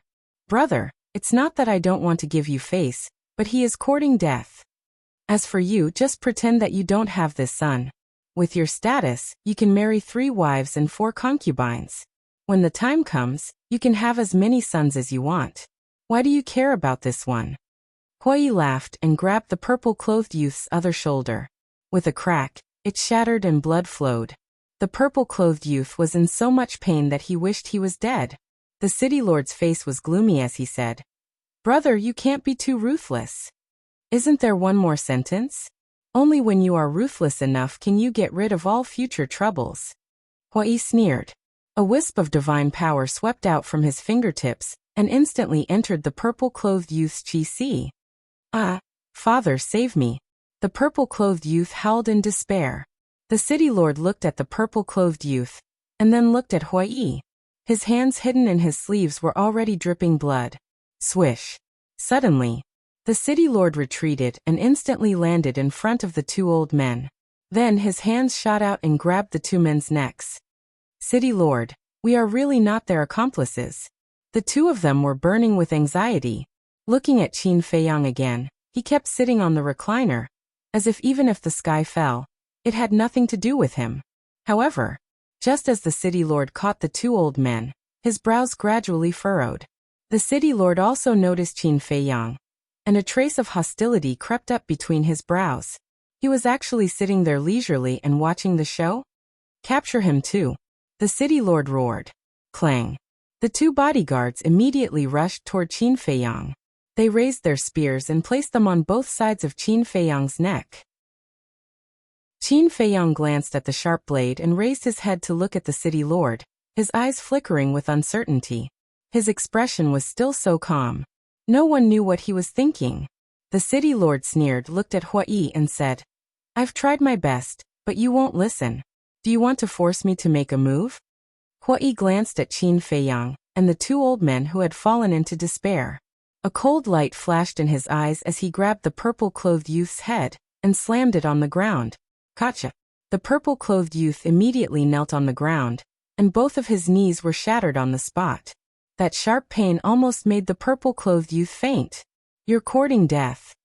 Let him go immediately, or I'll chop these two old things into 8 pieces." The city lord roared at Huai with red eyes. "Chop them into 8 pieces." Huai muttered to himself and suddenly grinned. "Okay, as you wish." A wisp of divine power emerged, and the purple-clothed youth's 2 arms and 2 legs were instantly cut off. Blood gushed out like a fountain. "Father, save me. Otherwise I'll really die." The purple-clothed youth who had lost his hands and feet lay helplessly in a pool of blood and wailed. His heart was already terrified to the point of collapse. The city lord was also gritting his teeth. "What's wrong? Didn't you say to chop them into 8 pieces? Why are you still not satisfied?" Huai looked at him suspiciously. "You piece of shit. Do you really think I don't dare to kill them? Go to hell for me." The city lord was mad with hatred as he roared hysterically and immediately prepared to kill the 2 old men. Boom. However, at this moment, a terrifying pressure emerged and pounced on the city lord and the group of guards. The group of guards was immediately imprisoned in the void, unable to move at all. The city lord was the same. Even the blood in his body stopped flowing at this moment. The city lord's heart suddenly set off stormy waves. Even he could be imprisoned. Just how strong was this person's cultivation? Initial stage of the 9th heaven realm? No. He had also encountered a powerhouse at the initial stage of the 9th heaven realm. It was impossible for the pressure to even imprison his blood. If it wasn't the initial stage, then was it the initial stage? Or was it the major stage? Thinking of this, he no longer dared to think about it. His heart was filled with fear. The surrounding crowd was also overwhelmed with shock. Now this pressure was many times stronger than the pressure that had imprisoned the young city lord before. It turned out that this was this person's true strength. Huai walked in front of the city lord step by step. A wisp of divine power swept out, directly cutting off the city lord's hands. The 2 old men finally escaped the clutches of the devil, lying on the ground gasping for breath. Huai said indifferently, "Quickly go." "Many thanks, my lord." The 2 hurriedly stood up, bowed to thank him, and entered the crowd without looking back, disappearing. Huai retracted his gaze, looked at the city lord and said with a smile, "Do you know now? It's not that I don't think you dare to kill them, but because in front of me, you have no chance at all." The city lord was flustered. Huai's pressure relaxed slightly. The city lord immediately roared, "Who the hell are you? With such strong strength, it's impossible to be a nameless person." "I like to hear this. All listen well. This young master will never change his name nor his surname, Huai. As for this," Huai pointed to Qin Feiyang and said with a smile, "he is even more amazing. He is the descendant of Qin Batian, the target of the dragons, Qin Feiyang." "What? Qin Batian? Dragons?" The city lord looked at Qin Feiyang in shock. "Huai, Qin Feiyang, Qin Batian? Why haven't I heard of these 3 names?" The surrounding crowd revealed a puzzled look. Looking at the crowd's reaction, and then looking at the city lord's reaction, Qin Feiyang frowned, pushed away the long spears on both sides of his neck, got up and walked to the city lord and said, "You know about Qin Batian and the dragons?" "I've heard of them. But because Qin Batian is from the northern region, I don't know much about his deeds. I've only heard that he is a very terrifying person. As for the dragons, I've only heard a little about them." The city lord said. Qin Feiyang nodded in understanding. Even the powerful city lord didn't know much about them, so it was normal for others not to know. "The 2 of you, it's all my fault. Please be magnanimous," the city lord hurriedly said. Not to mention this unfathomable Huai, the descendant of Qin Batian, he couldn't afford to offend him. "Such a big conflict, and you've wasted so much of my time. And you want to settle it with just a few words of magnanimity?" Huai said in astonishment. The city lord said with a flattering smile. Just say the word, whether it's soul stones or divine crystals. As long as I can take it out, I will give it to you. Huai was slightly taken aback and said with a chuckle, That's more like it. What about your son? The city lord glanced at the purple-clothed youth and said indifferently, He brought this upon himself. You can do whatever you want with him. Father, the purple-clothed youth roared. The city lord said expressionlessly, Don't call me father, I don't have a son like you. When the purple-clothed youth heard this, his eyes suddenly fell into darkness. His father, who had always loved him, actually didn't care about his life or death. Was this a dream? If it was a dream, then wake up quickly. He had had enough of this torture. Huai sighed and said, There's a good saying, even a vicious tiger won't eat its cubs. Your son is about to die. How can you, as his father, not save him? Then what do you want me to do? Die with him? The city lord roared. But he was roaring in his heart. On the surface, he still had an indifferent expression, and coldly snorted, An evil creature like him deserves to die. I can't wait to enforce justice on behalf of the heavens and clean up the family. All right. I'll give you this chance. Huai retreated to the side. What? The city lord's expression stiffened, and he looked at Huai, seriously wondering if there was something wrong with his ears. Aren't you going to enforce justice on behalf of the heavens and clean up the family? Go quickly. I believe that if you really place righteousness before family, the people of Tianluo City will definitely respect you even more, Huai said, and he even withdrew his pressure. The city lord's face was blank. He was just pretending, and he actually wanted him to do so? Place righteousness before family? That was his own son. How could he do it? Huai frowned and said, Are you playing with me? Playing with you? The city lord looked at Huai suspiciously. Who was the one who said righteously that he wanted to clean up the family? Now I'm giving you a chance, but you don't do it. Aren't you playing with me? Huai said in a deep voice, and his eyes were filled with killing intent. No. The city lord hurriedly waved his hand and said, I'm serious. Then go quickly. What are you being long-winded for? Huai shouted. Yes. The city lord nodded repeatedly and walked towards the purple-clothed youth step by step. His hands were clenched tightly, and his heart was bleeding. Father, I'm your son. The purple-clothed youth looked at the city lord in a daze. The city lord's body shook, and he muttered, I'm sorry I have to do this, because if I don't do it, both of us will die. The purple-clothed youth closed his eyes in pain and whispered, I'm the one who caused this trouble. I really deserve to die. Come. Child, I'm sorry. The city lord stopped beside the purple-clothed youth and muttered. Then he suddenly raised his arm and slapped the purple-clothed youth's head. Accompanied by a scream, the purple-clothed youth died on the spot. Chapter 2258. Did he really kill him? How can he be so ruthless? But it's really satisfying. That playboy should have been killed long ago. People whispered to each other. Usually, the purple-clothed youth would bully people in Heavenluo City and commit all kinds of crimes.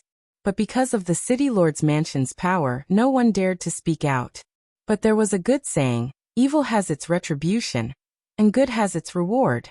Now he finally received his retribution. City lord is righteous, I admire you. I believe that in the future, under the leadership of the city lord, our Tianluo City will definitely step into an unprecedented glory. Isn't that right, everyone? Huai laughed. The surrounding crowd nodded. The city lord's eyes flashed with a touch of hostility. He endured the grief in his heart and stood up. What righteousness? This is what I should do. Look, the city lord's mind is different. He can still be so at ease after killing his own son. Huai laughed. Everyone was speechless. She had already forced him to this point. Could she not provoke him anymore? Did she have to drive him crazy? But it was very contradictory. On one hand, they sympathized with the city lord.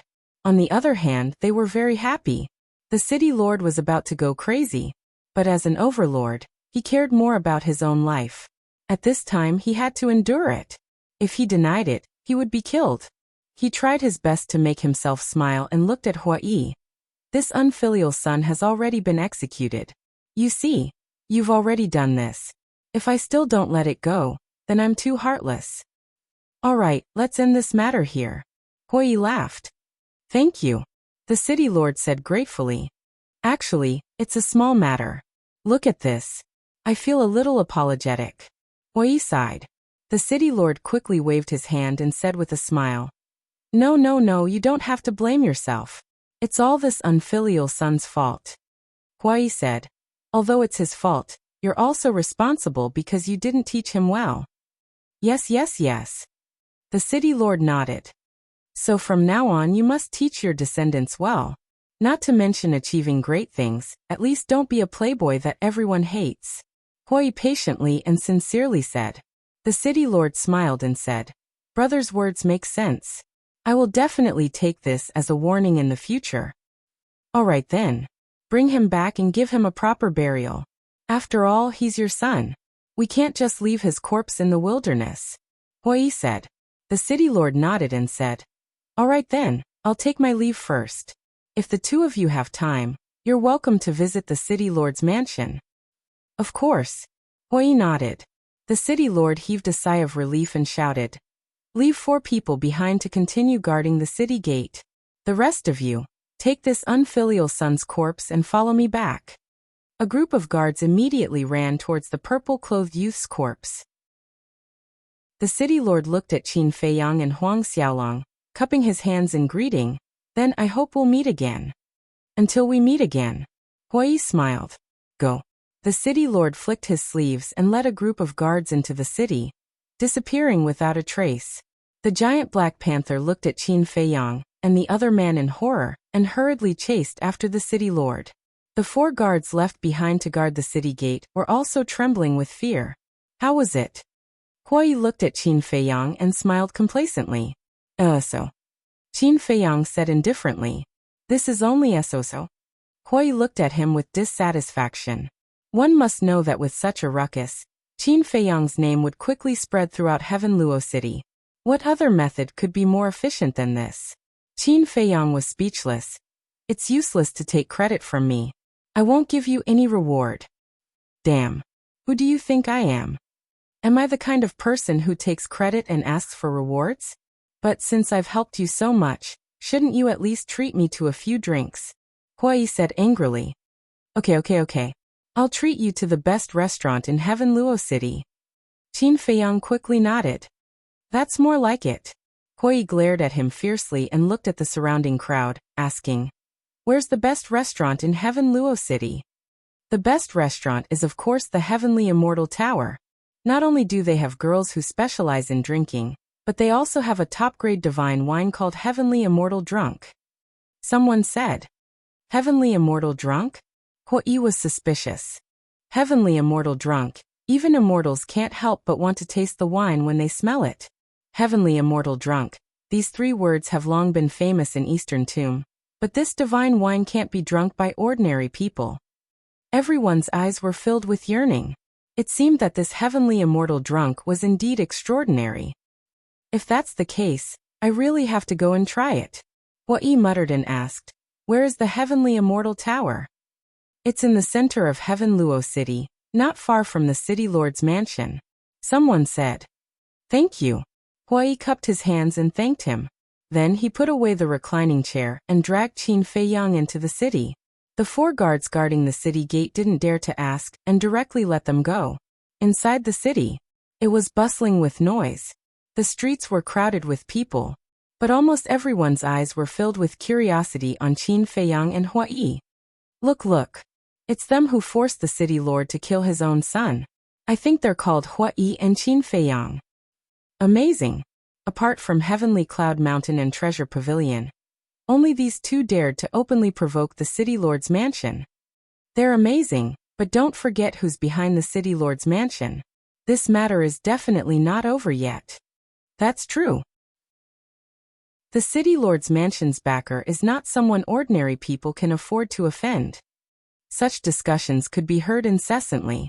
The city lord's mansion actually has a backer?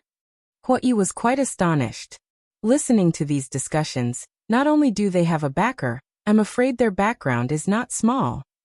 Qin Feiyang whispered. Then it's fun. Hui laughed. Qin Feiyang shook his head and smiled. With Hui, a half-step immortal realm expert, there was no need to be afraid of people coming to find trouble. The city lord's mansion. In a spacious and gorgeous main hall, the city lord was sitting on the throne with a gloomy face, his hands tightly gripping the armrests on both sides. The main hall was filled with the smell of blood. In the middle of the main hall, there was a corpse, fresh blood flowing out. Next to the corpse, the giant black leopard became more than a meter long and stood with a group of guards, not daring to breathe loudly. The entire main hall was shrouded in a hazy atmosphere. Crack. Suddenly, the city lord's two hands suddenly exerted force, and the armrests on both sides suddenly shattered.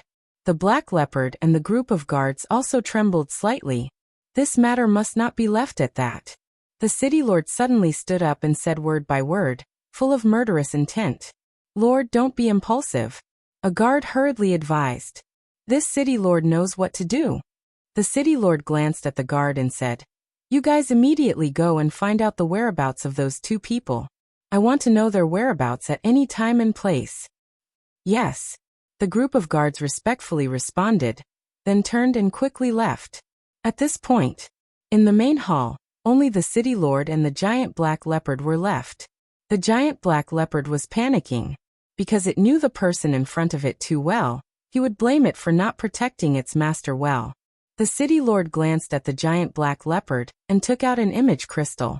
Buzz. A moment later, the image of a black-clothed woman appeared. She was about 30 years old, and her black hair was tied up high.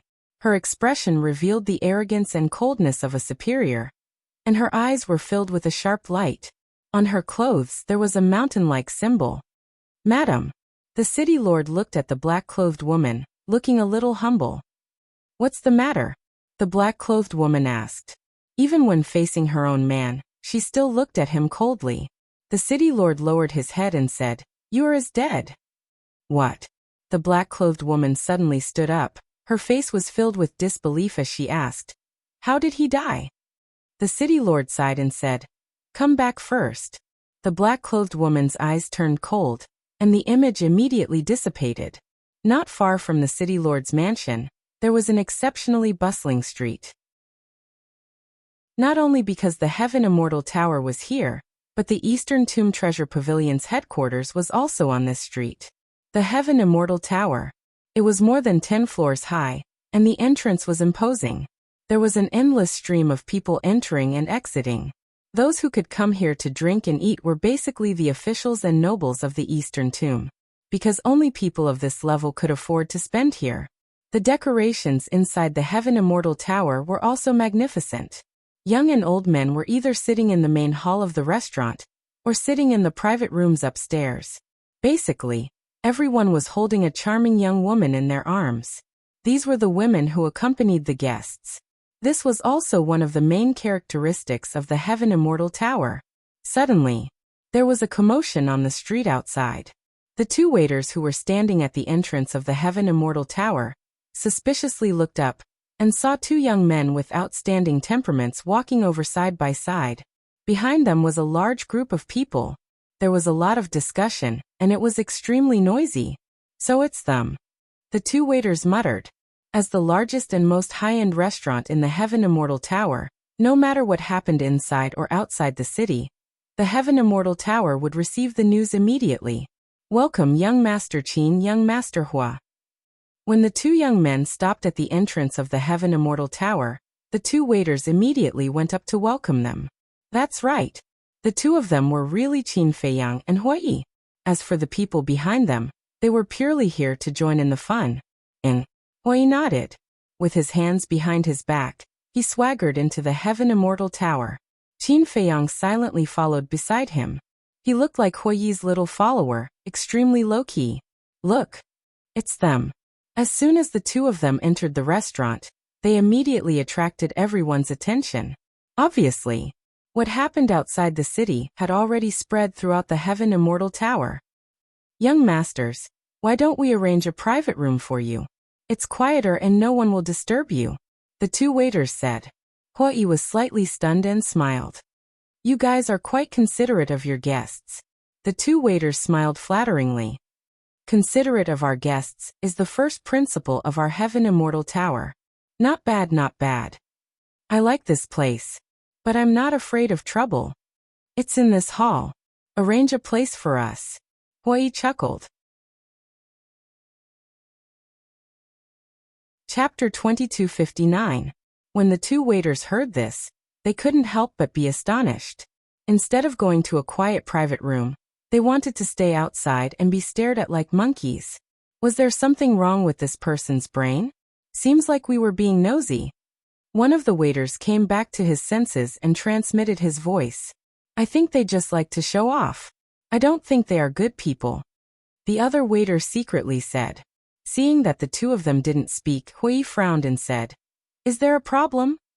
No, no. The two of them quickly waved their hands. One of the waiters said, You stay here to entertain the two young masters. I will go to the door to welcome the guests. Okay. The other waiter nodded and scanned the hall. In the left corner, he saw an empty table. The waiter pointed to the corner and asked with a smile, Young masters, is that okay? As long as it's in the hall, Huai said. Okay. The waiter nodded and led the two of them over. Huai was still swaggering through the streets, completely swaggering through the streets. The waiter couldn't help but feel a trace of disdain. However, it was hidden very well and no one noticed. Is there something wrong with this person? He just offended the city lord and dares to come to the Heaven Immortal Tower so brazenly. Doesn't he know that the Heaven Immortal Tower is only half a mile away from the city lord manor? Seems like he really doesn't know anything about our Heaven Luo city. Just wait and see. The city lord will definitely not let them off easily. Everyone whispered to each other and discussed in low voices. The waiter brought Qin Feiyang and Huai to the table. After Qin Feiyang and Huai sat down, he smiled and said, Young masters, what would you like to eat? Just a few dishes to go with the wine. But the wine can't be served casually. I want 2 pots of heavenly immortal wine. Huai said. Heavenly immortal wine? The waiter was stunned. The surrounding people also looked at Huai in astonishment. What's wrong? Huai was suspicious. The waiter said apologetically, Young master, we usually don't sell this heavenly immortal wine. Even if we do sell it, it's at most 1 pot. Not selling? Huai's brows raised and he said angrily, Do you think I'm stupid? When a restaurant opens its doors to do business, how can it not sell wine? The waiter said, We sell other wines, but heavenly immortal wine. I don't care. The reason I came to your Heaven Immortal Tower is precisely to taste this so-called supreme divine wine. Heavenly immortal drunken wine. Huai said. The shop assistant hurriedly said, Young master, please don't make things difficult for me. Huai lightly said, I won't make things difficult for you. Have someone come out and talk to me. The shop assistant looked troubled. Pa. Huai slammed his palm on the table and shouted, Didn't you hear? Do you need me to repeat myself? Yes, yes, yes. I'll get the steward right away. The shop assistant's eyes trembled. He hurriedly responded and ran to the back hall. Hey, brother, don't go overboard. The immortal intoxication is not for ordinary people to drink. A gorgeously dressed young man hugging a woman turned his head and looked at Huai with displeasure. Huai glanced at the young man. His face reeked of alcohol, and his hands that were holding on to the woman were not honest. It was clear that he was also a hedonistic young master. Although you are strong, you still have to abide by the rules. This is the Heaven Immortal Tower. Don't shout and ruin our mood. The young man said. The others also expressed their dissatisfaction. Shout and shout? Huai was slightly taken aback. The corners of his mouth lifted slightly. It seems that you guys have a lot of opinions about this young master. Someone who isn't even afraid of the city lord. How would we dare to have any opinions? The young man chuckled. He seemed to have nothing to fear. Huai sized up the young man. Suddenly, he noticed that there was a mountain-like mark on the young man's clothes. The young man also noticed Huai's gaze. He lowered his head and looked at the mark. He smiled proudly and then ignored Huai. He hugged the woman and continued drinking. Tap, tap. Accompanied by hurried footsteps, a middle-aged man and the shop assistant walked out from the back hall. They went straight for Qin Feiyang and the woman. The shop assistant whispered, "Steward, it's them." The steward looked at Qin Feiyang and the woman. He waved his hand and said, "You can leave first. I'll handle this." "Yes." The shop assistant responded, and then turned around and left quickly. The steward looked at Qin Feiyang and the woman. He smiled and said, "Brothers, I'm really sorry. The shop assistant below is not very sensible. If he has offended you, I hope you can forgive him." Hui said, "I didn't offend you. I just want to try your heavenly immortal wine." "Young master, please don't be impatient. Listen to my explanation. This heavenly immortal wine is usually auctioned at the beginning of the month. There's only one pot in each auction. The highest bidder wins. If young master really wants to try it, you might as well wait until the beginning of the next month to participate in the auction." The steward smiled. "The beginning of the next month? Aren't you torturing me? That's my hobby," Hui said. The steward smiled apologetically. "I understand, but there's no other way. After all, it's a rule that has been in place for many years. Is there no other way?" Hui frowned. "There really isn't." The steward shook his head. "I say, aren't you annoying? If I say there isn't, then there isn't. What are you being long-winded for?" The young man who spoke before suddenly turned his head and glared at Hui. Hui turned to look at the young man and frowned. "What do you mean by interrupting again and again?" The young man said, "You ruined my mood to drink. I'm unhappy with you, okay? So that's how it is." Hui chuckled and slowly stood up. "Young master, please calm down." Seeing this, the steward's expression changed. He hurriedly grabbed Hui's arm and whispered, "Young master, he's a disciple of Heavenly Cloud Mountain. Don't be rash." "Heavenly Cloud Mountain?" Hui was stunned. The steward said, "Heavenly Cloud Mountain is the largest cultivation holy land in our eastern tomb. There are as many experts as there are clouds. Even if it's just a disciple, we can't afford to offend them." Hui glanced at the young man, then looked at Qin Feiyang and sent a sound transmission. "In that case, this Heavenly Cloud Mountain is similar to our northern region's Nine Heavens Palace?" Qin Feiyang nodded. "That mountain-like symbol should be the symbol of Heavenly Cloud Mountain." "Wait. Heavenly Cloud Mountain was the cultivation holy land of Eastern Tomb. Then if the demon ancestor and Dong Zhengyang were in Eastern Tomb, would they be in Heavenly Cloud Mountain? What's wrong? Are you afraid? Don't think that just because you bullied the city lord, you have the qualifications to be arrogant in Tianluo City." The young man coldly snorted, his face full of ridicule. The other guests also burst into laughter. Hui frowned and looked at the young man. "Young master, don't be rash," the steward hurriedly advised. Hui reached out and pushed the steward of the restaurant away. He walked step by step in front of the young man. "You're still trying to take advantage of me?" The young man frowned and gently pushed away the woman in his arms. He stood up and looked at Qin Feiyang provocatively, saying, "What do you want?" "I'm really sorry for ruining your mood." Hui laughed. The young man was stunned. So he was here to apologize. He thought he was going to make a move. But just as the young man was about to be proud, Hui grinned and said, "However, you've also ruined my mood."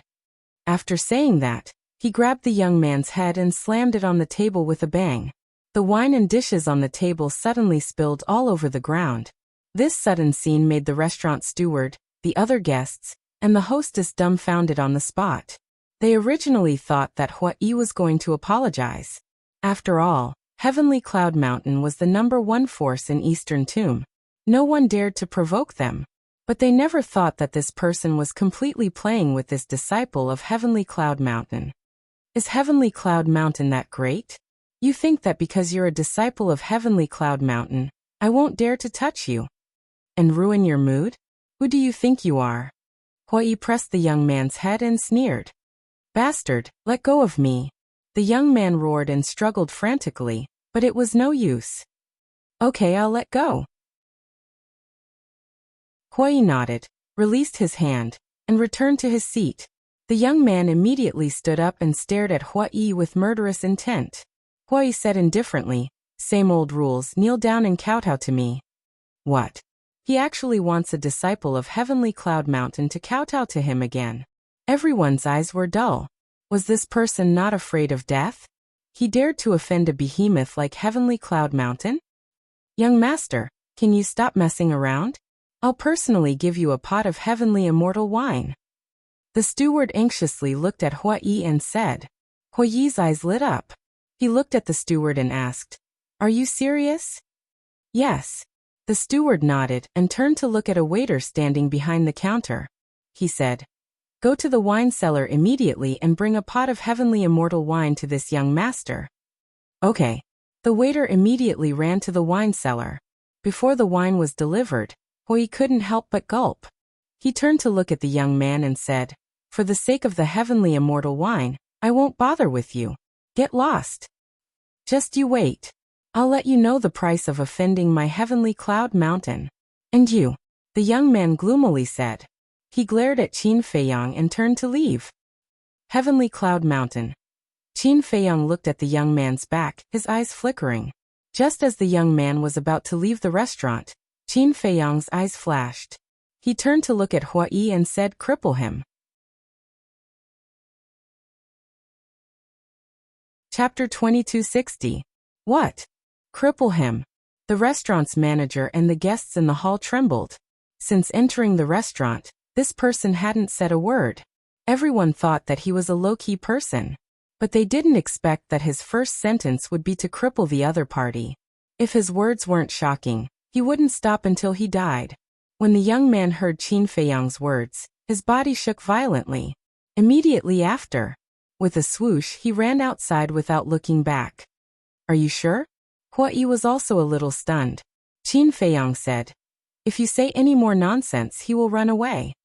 "Don't worry. He can't run away." Hua Yi chuckled, got up and took a step out, instantly disappearing from the restaurant. Immediately after. Then, a scream of pain came from outside. Then, Hua Yi dragged the young man into the restaurant. On the young man's lower abdomen, there was a bloody hole that penetrated from the front to the back. Everyone's pupils shrank, full of fear. They didn't even put Heavenly Cloud Mountain in their eyes. They were really two lawless people. Done. Hua Yi walked to the table, grinned at Qin Feiyang, and then let go. The young man was like a dead dog, lying on the ground, his eyes filled with fear. "Two young masters, you." The manager looked at the young man, then looked at Qin Feiyang and Hua Yi, looking rather flustered. "Don't be afraid. I will take responsibility for my own actions. I won't implicate your Heaven Immortal Tower." Hua Yi returned to his seat and said indifferently, "Thank you." The manager hurriedly thanked him. He was afraid that Heavenly Cloud Mountain would come to settle the score with the Heaven Immortal Tower. "Manager, the wine is here." At this time, the waiter who went to get the wine ran over with a wine jug.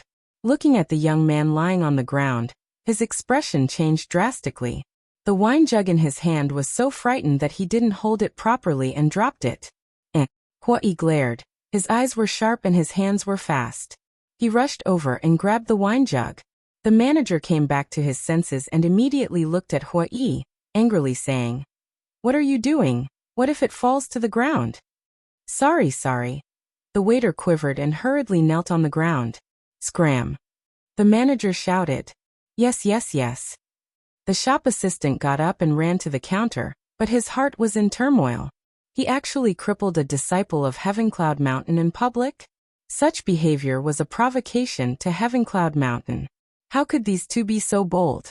The steward hurriedly looked at Hua Yi and said with a flattering smile, "Young master, I'm sorry, these people are just clumsy." "I'm fine." Hua Yi waved his hand, but his eyes were fixed on the jug of wine. Then he turned around and walked back to the table, returning to his seat. The manager smiled. "This is the divine wine of our Heaven Immortal Tower, the Heavenly Immortal Wine." Hua Yi looked at him and opened the lid of the wine jug. A rich wine aroma surged out like a tidal wave, and instantly engulfed the entire hall. Immortal intoxication. That's right, that's the smell. Everyone in the hall shook as they all turned to look at the jug of wine in Hua Yi's hand. their eyes shining with a fiery light. Why is there the aroma of immortal intoxication? Today isn't the beginning of the month, is it? The people in the private rooms upstairs also smelled the wine and ran out. They crowded the corridor and scanned the hall below. When they saw the jug of wine in Hui's hand, their eyes lit up. Manager, what do you mean? Isn't the beginning of the month not yet? Why did you take out the immortal intoxication? It's unfair for you to do this. Everyone looked at the manager of the restaurant with dissatisfaction. The manager's face was filled with helplessness. He cupped his hands and said, "This matter is a bit special. I hope everyone can forgive me." Special. The people upstairs looked at Hui again. Wasn't he the ferocious person who forced the city lord to kill his son outside the city? So it was him. No wonder. Wait. Why was there another person lying on the ground? And he was a disciple of Heavenly Cloud Mountain? A disciple of Heavenly Cloud Mountain actually had his chi seed destroyed? Everyone was shocked. The next moment, everyone looked at Hui again. Could it be that this ferocious person did it again? But at this moment, Hui wasn't in the mood to pay attention to them, because he was completely intoxicated. In the past, he could be considered to have tasted many peerless wines, but compared to this jug of immortal intoxication, it was simply the difference between heaven and earth. Just the aroma of the wine was enough to make him drown. "Young master, how is it?" The manager looked at Hui and asked with a smile. "Give me a wine cup." Hui stretched out his hand. The manager hurriedly grabbed the wine cup on the table and handed it to Hui. Hui slowly poured a cup. This immortal intoxication was different from other wines. It was milky white like milk and shone with a hazy crystal light. After pouring it out, the aroma of the wine became even stronger. The people upstairs and downstairs couldn't help but swallow their saliva. "Brother, I'll give you 1 billion divine crystals. Can you give it to me? I'll give you 2 billion. I'll give you 3 billion. I'll give you 5 billion, just one cup. Brother, what do you think?" The originally solemn atmosphere of the restaurant instantly became lively. Qin Feiyang looked at those people with a dumbfounded expression. 5 billion divine crystals, just one cup? Was it that exaggerated? Looking at Hui again, he stared at the wine cup intently, turning a deaf ear to the surrounding voices as if he was possessed. Qin Feiyang shook his head speechlessly. It seemed that he would never understand wine. In his opinion, this immortal intoxication was no different from ordinary wine, except for the color. Ignoring Hui, he lowered his head and looked at the young man. "You'll regret it." The young man stared at Qin Feiyang with hostility. "This kind of threat is useless against me." Qin Feiyang said expressionlessly, then formed a seal with both hands. "What do you want to do?" The young man got up and retreated in horror. Boom! A strange aura emerged. A blood-red mark appeared in front of Qin Feiyang. Puppet technique. The young man's cultivation wasn't very strong. He had just become a divine lord, so it was easy to control him. As for why Qin Feiyang wanted to control him, it was naturally to read his memories. This person was a disciple of Heavenly Cloud Mountain. If the demon ancestor or Dong Zhengyang were really at Heavenly Cloud Mountain, then there might be information about them in this person's memories. Why say it might be and not say it was certain? This was because when the demon ancestor and Dong Zhengyang entered the ancient world, their cultivation was still relatively weak, so they might not be very famous. Of course, this was just a guess. Perhaps the two of them had a fortuitous encounter after entering the ancient world, and their strength was no longer the same as before.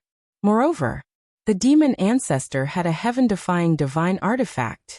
Unless he kept a low profile, he could more or less make a name for himself. As for Dong Zhengyang, although he didn't know much about him, he had the eye of destiny and definitely didn't lack powerful divine artifacts. "What is that? What do you want to do to me?" The young man stared at the puppet mark, his eyes full of panic and bewilderment. "Don't be afraid. This won't kill you." Qin Feiyang waved his hand, and the puppet mark entered the young man's head like lightning. Ah! The young man immediately hugged his head and howled in pain. "Young master, what are you doing?" The restaurant manager looked at Qin Feiyang in bewilderment. "It's nothing." Qin Feiyang smiled faintly. After controlling the young man, he immediately read his memories.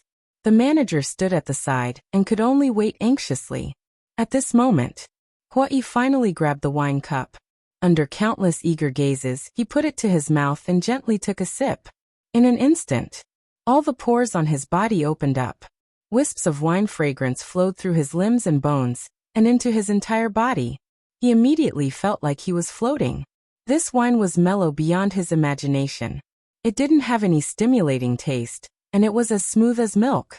I've tasted countless wines in my life, but this is the first time I've seen such wine. Supreme grade, it's indeed of the highest grade. He muttered to himself with an intoxicated expression. Then, he raised his head and drank the wine in the cup in one gulp. Comfortable. Huai put down the wine cup and laughed loudly. He directly hugged the wine pot and drank wildly.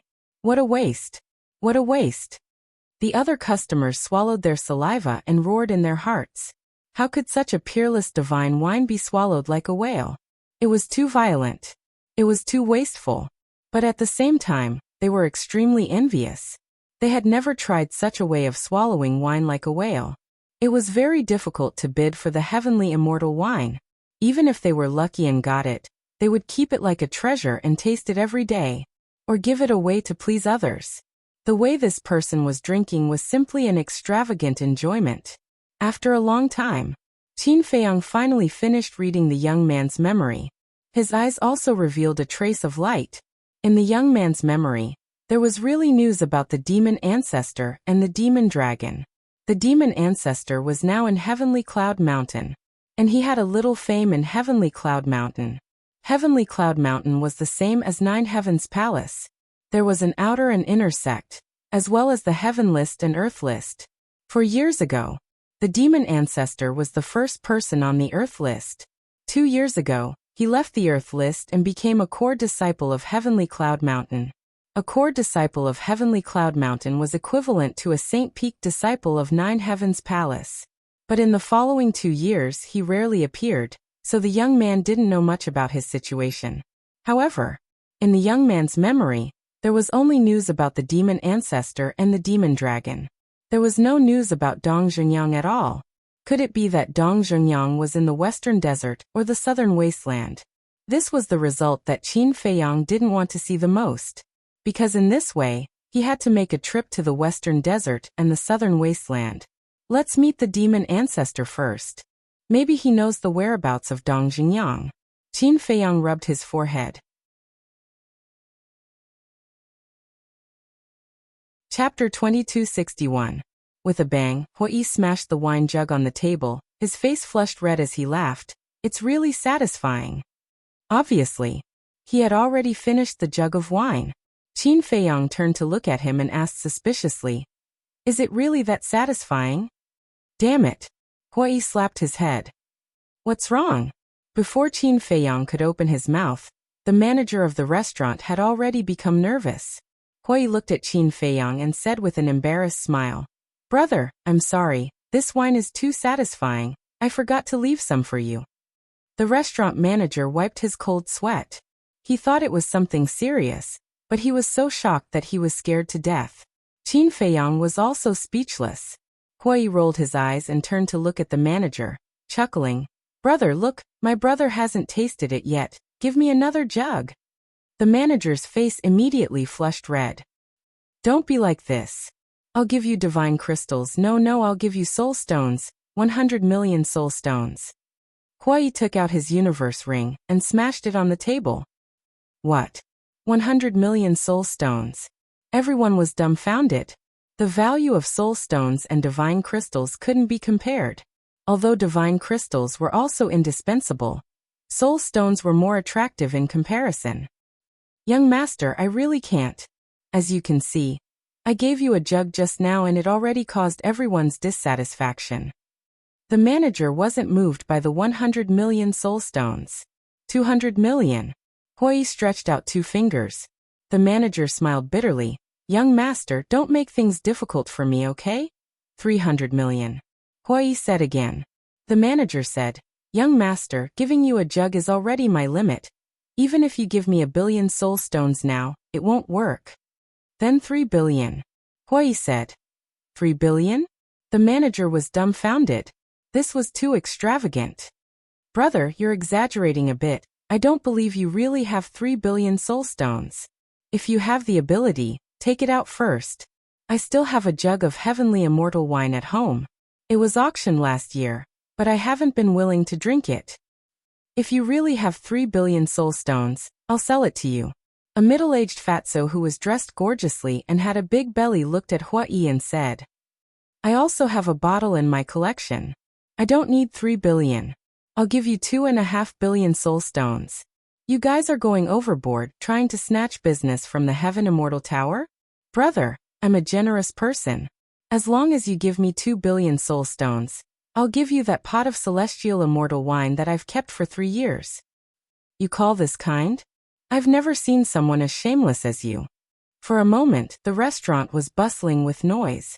Hui stared at those people in shock. Who would have thought that there would be so many people who treasured the immortal wine? When he looked at the manager of the restaurant, his expression was extremely ugly.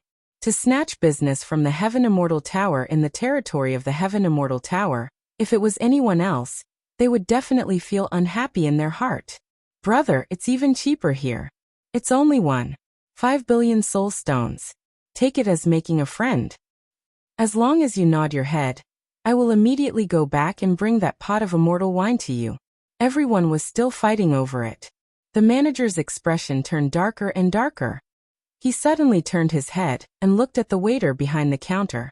He shouted, Go to the wine cellar and bring me another pot of immortal wine. Ha!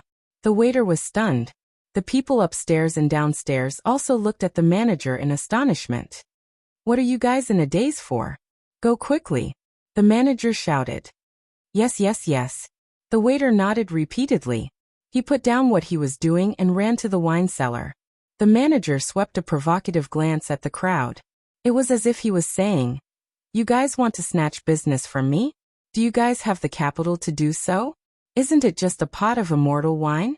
My Heaven Immortal Tower can afford it. Everyone also felt that the manager was purposely targeting them. They all shut their mouths in resentment. The manager turned his head and looked at Hui. He smiled and said, Young master, since you like immortal wine so much, I might as well be a good person to the end and give you another pot. You are really giving it to me? Hui looked at the manager in a daze. The manager smiled and said, These 2 pots are all for you. I won't accept anything, including the dishes on this table. Haha. We couldn't help but laugh. He didn't do anything and just picked up 2 pots of peerless divine wine. It was all thanks to those people who blindly kicked up a fuss.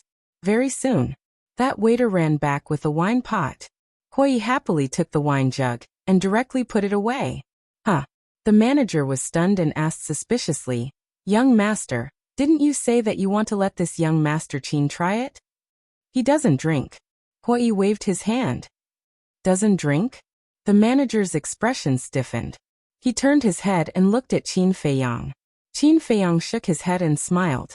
You have been fooled. I just want to use my name to get 1 more pot of immortal wine.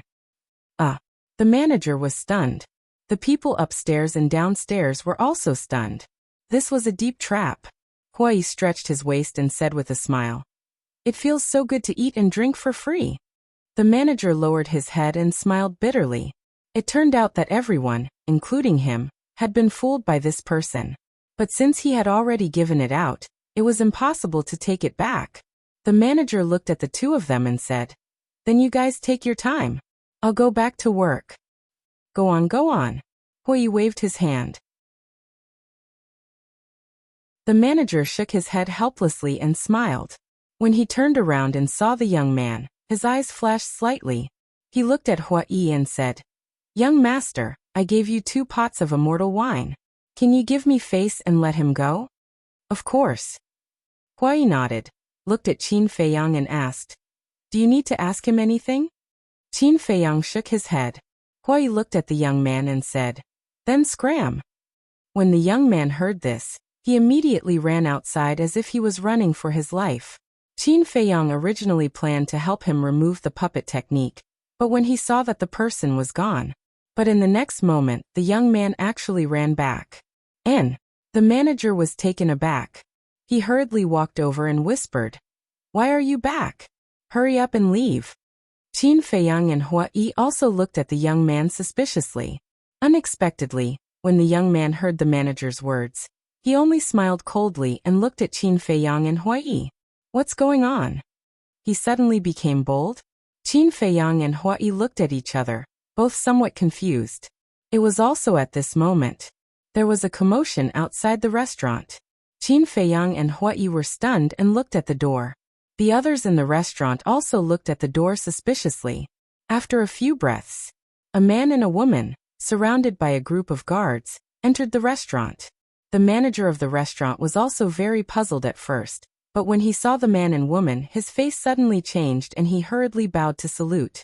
Not only the manager of the restaurant, when the others saw the man and woman, their faces changed on the spot, their eyes filled with fear. And Qin Feiyang and Hua Yi frowned. The man and woman both looked middle-aged. As for the man, they knew him.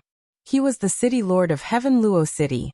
At this moment, the city lord stood at the entrance of the restaurant, his gaze sweeping across the hall. As for the city lord's woman, she was about 30 years old, wearing a long black dress, and her gaze was also bone-chilling. "Brother Qin, look at her clothes, there is also a mountain-like symbol," Hua Yi whispered. Qin Feiyang looked at the woman's clothes, and indeed saw a mountain-like symbol on her clothes.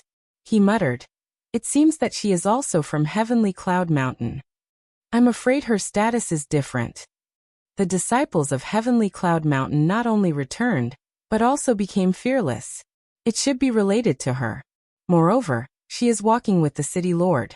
Could it be that she is the city lord's backer? Hua Yi frowned. "Interesting," Qin Feiyang whispered. Whoosh. The city lord finally saw Qin Feiyang and Hua Yi. His gaze locked onto them, and the murderous intent in his eyes was not concealed. He said, "Madam, it's them." The woman immediately looked at Qin Feiyang and Hua Yi. Her murderous intent also burst out. "Madam." Hearing how the city lord addressed the woman, Qin Feiyang and Hua Yi exchanged glances. So they were husband and wife. That young man coldly laughed. He turned and looked at the woman, bowing. "Disciple greets Lord Hall Master." "Emichum?" The woman looked at the young man suspiciously. The young man knelt on the ground and said, "Disciple is called Zhao Seventh, an inner disciple of Heavenly Cloud Mountain. Lord Hall Master, please seek justice for disciple." "What's the matter?" The woman frowned. The young man pointed at Qin Feiyang and Hua Yi and angrily said, "It's the two of them who humiliated disciple in public. If it wasn't for the manager of the Heaven Immortal Tower pleading for me, they would have killed me." The woman's eyes flashed with coldness. "You didn't tell them that you are a disciple of Heavenly Cloud Mountain?" "Yes. But they don't even place our Heavenly Cloud Mountain in their eyes," the young man said. The woman clenched her fists and said, "I understand. Retreat to the side first." "Yes." The young man stood up and stood behind the woman. He coldly stared at Qin Feiyang and Hua Yi. The woman stepped forward and walked towards Qin Feiyang and Hua Yi. The manager of the restaurant hurriedly stood in front of the woman. The woman immediately raised her brows. The manager's expression was filled with fear. "Lord, can you not act in the Heaven Immortal Tower? I won't say it a second time." "Scram," the woman coldly said. The manager sighed and silently retreated to the side. The people in the restaurant were also silent like cicadas in winter. The woman stepped forward again and stood in front of Qin Feiyang and Hua Yi. She sized them up and said, "Qin Feiyang and Hua Yi." "That's right." Hua Yi nodded and asked suspiciously, "You are?" The woman said, "I'm the Hall Master of Heavenly Cloud Mountain's Law Enforcement Hall." "So it's the Law Enforcement Hall Master of Heavenly Cloud Mountain. Sorry for the disrespect." Hua Yi hurriedly stood up and cupped his hands. The woman coldly said, "Are you going to take the initiative to come with me? Or do you want me to cripple your cultivation and drag you away?" Hua Yi was slightly taken aback. He returned to his seat and smiled. "Is there a need to make such a big fuss? Why don't we sit down, drink some wine, and chat?" The woman was still expressionless. "I won't say it a second time. Make your choice now." Hui put away the yin and yang rings on the table. He then looked up at the woman and smiled. Then I'll give you a choice too. Facing the law enforcement hall master of Heavenly Cloud Mountain, they actually dare to be so arrogant. They're really crazy beyond reason. I heard that her cultivation is even stronger than the city lord. This time, if they don't know how to restrain themselves, these two brats will definitely suffer a great loss. The most important thing is that she has the entire Heavenly Cloud Mountain behind her. That's right. When I think of how terrifying Heavenly Cloud Mountain is, I can't help but feel my scalp tingle. People discussed in low voices.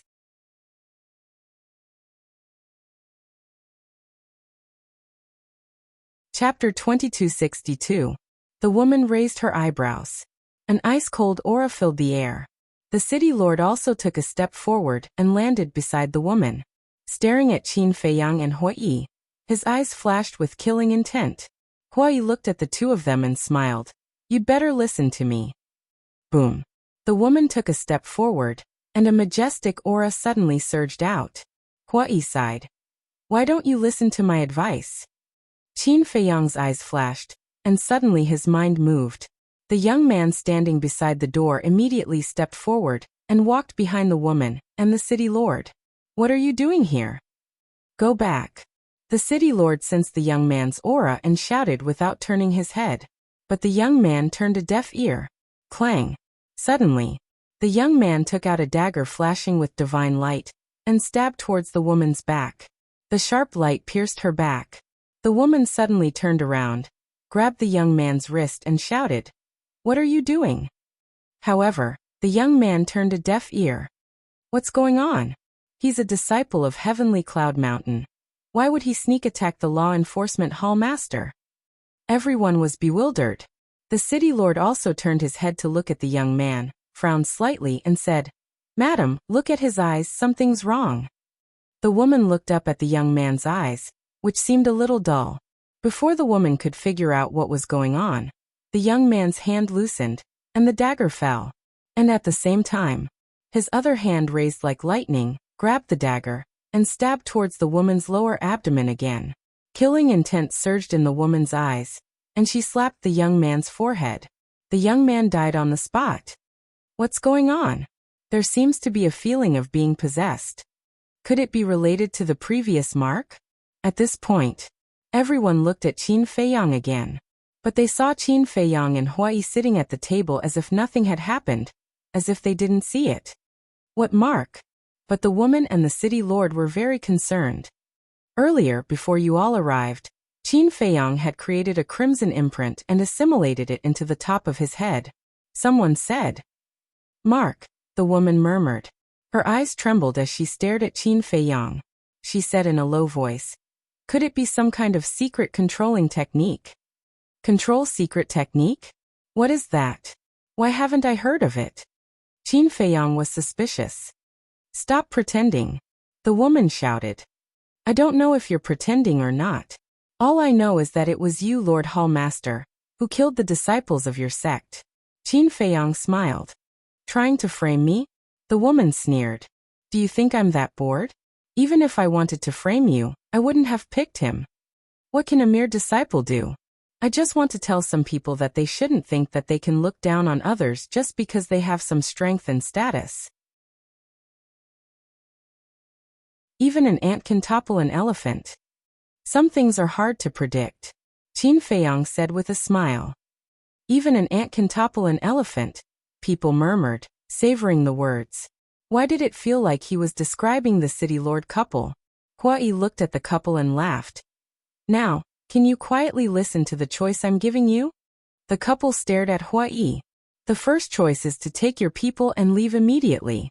I will pretend that nothing happened before. The second choice. You go and buy 2 coffins and I will personally put you in them. The corner of Hui's mouth raised slightly. I'll go. I've never seen anyone more arrogant than him. Buying 2 coffins and personally putting them in them. He doesn't put the city lord couple in his eyes at all. Qin Feiyang, Hui. These 2 guys, who are they? How dare they be so arrogant in front of the Heavenly Cloud Mountain's law enforcement hall master? The people present couldn't help but feel shocked in their hearts. The city lord couple was also extremely stunned. Even now, they still have nothing to fear? Huai looked at the woman and said, I won't repeat my words a second time. Alright. I'm completely convinced by him. To be so arrogant in front of the law enforcement hall master, even if he dies, it's worth it. Everyone was already numb to Huai's arrogance. Boom. However, the woman flew into a rage. An astonishing murderous aura firmly locked onto Qin Feiyang and Huai. Everyone, can you give me face and not fight here? Seeing the situation getting out of control, the steward anxiously looked at the four of them and shouted. However, the four of them turned a deaf ear to him. You don't want to listen to my kind words? Believe it or not, I'll immediately inform the housemaster to come here. The steward was also suddenly burning with anger. Inform the housemaster? It's getting more and more interesting. If the housemaster really comes, I'm afraid none of them will be able to escape, people whispered. At the same time, hearing the steward's words, the city lord couple's pupils suddenly shrank with a bit of fear. Huai glanced at the people in the restaurant, and then looked at the city lord couple. He said in a low voice, It seems like the background of this housemaster is even more terrifying. Qin Feiyang didn't reply. He swept his gaze over the crowd and his eyes flickered. I'll only say it once. If you're here to eat and drink, my Heaven Immortal Tower warmly welcomes you. But if you're here to cause trouble, my Heaven Immortal Tower won't be polite. The steward stared at Qin Feiyang and Huai as well as the city lord couple, and said in a low voice, I'll wait for you outside. The woman coldly said to Qin Feiyang and Huai. Then, she turned and walked out of the Heaven Immortal Tower. If you have the ability, you can hide here forever. The city lord also coldly smiled at the two of them. A group of guards also left the Heaven Immortal Tower. With the city lord couple in the lead, they gathered on the street outside the entrance. They had no intention of leaving. The steward let out a long breath. Looking at Qin Feiyang and Huai, he cupped his hands and smiled. Young masters, please forgive us for offending you earlier. We don't dare. I really didn't expect that your Heaven Immortal Tower was hiding such a terrifying tower lord. Huai chortled. Young master, please don't laugh at my Heaven Immortal Tower. We're just doing business and don't care about anything else. The steward said. Huai laughed and said, I like businessmen like you. The steward helplessly shook his head and cupped his hands. Then please enjoy, I'll take my leave first. I won't send you off. Huai said. The steward turned and walked to the counter. He glanced at the city lord couple outside, and whispered a few words into the ears of a waiter. After that, he didn't even turn his head back as he entered the back hall. Not long later, a few waiters came forward and carried the young man's corpse away. They also cleaned up the blood on the ground. So the Heaven Immortal Tower is the true king. Huai shook his head and smiled bitterly. Qin Feiyang surveyed the restaurant and mumbled, I've also underestimated this place. This is what true low profile means. Look at earlier. We were so noisy but the steward didn't get angry. He even had a servile attitude. There's a good saying that experts are among the people. It's true. Huai sighed. Qin Feiyang nodded. Huai rolled his eyes and turned to a middle-aged man at the table beside him. He asked, Old brother, who exactly is the Tower Lord of the Heaven Immortal Tower? You just need to know that he's someone you can't afford to offend. The middle-aged man calmly replied. After that, he ignored Huai and hugged the woman in his arms as they drank and chatted. Can't afford to offend, Huai mumbled. He turned and looked at Qin Feiyang as he transmitted his voice. Should we kill our way out now? Qin Feiyang pondered for a moment. He glanced at the city lord couple outside and thought to himself, if they want to guard, then let them guard slowly. Huai was stunned. From what you're saying, you're planning to continue staying here? I want to stay here and wait for someone. Qin Feiyang nodded. Wait for someone? Huai was stunned. Qin Feiyang silently said, Earlier, when I read the memories of that person, I already know the whereabouts of the devil ancestor. Where is he? Huai asked. He's at the Heaven Cloud Mountain, and is a core disciple. I believe that he will receive the news. At that time he should appear and look for me. Qin Feiyang transmitted his voice. Is that so? Then let's wait. Huai mumbled. He then looked at the waiter behind the counter and said, Give me a few jars of good wine. The waiter hurriedly said, Young master, other wines are fine, but we really can't give you the heavenly immortal wine. I also don't want the heavenly immortal wine. Give me 2 jars of your heaven immortal tower's best wine other than the heavenly immortal wine. Huai said. All right. The waiter nodded. He immediately turned and carried 2 jars of wine from the wine cabinet at the back and brought them to Huai. He smiled and said, Please enjoy. Huai smiled. He grabbed the wine cup and poured an entire cup before drinking it with gusto. Outside, the city lord glanced at the surrounding crowd and frowned. Madam, are we going to continue waiting like this? The woman coldly said. Then tell me, what solution do you have? The city lord's expression stiffened. After pondering for a moment, his eyes suddenly lit up and he said in a low voice, Why don't you personally go and look for Miss Heavenly Immortal? The woman was slightly stunned and said angrily, Why don't you go personally? The city lord smiled embarrassedly. You are the law enforcement hall master of the Heavencloud Mountain. Your face is greater than mine. Why did I find such a useless man like you? The woman angrily glared at the city lord. A cold light flashed in her eyes as she transmitted her voice. Fine, you stay here and watch. I will go and talk to Miss Heavenly Immortal. Okay. The city lord nodded. The woman secretly said, Don't let them escape. Don't worry. The city lord transmitted his voice.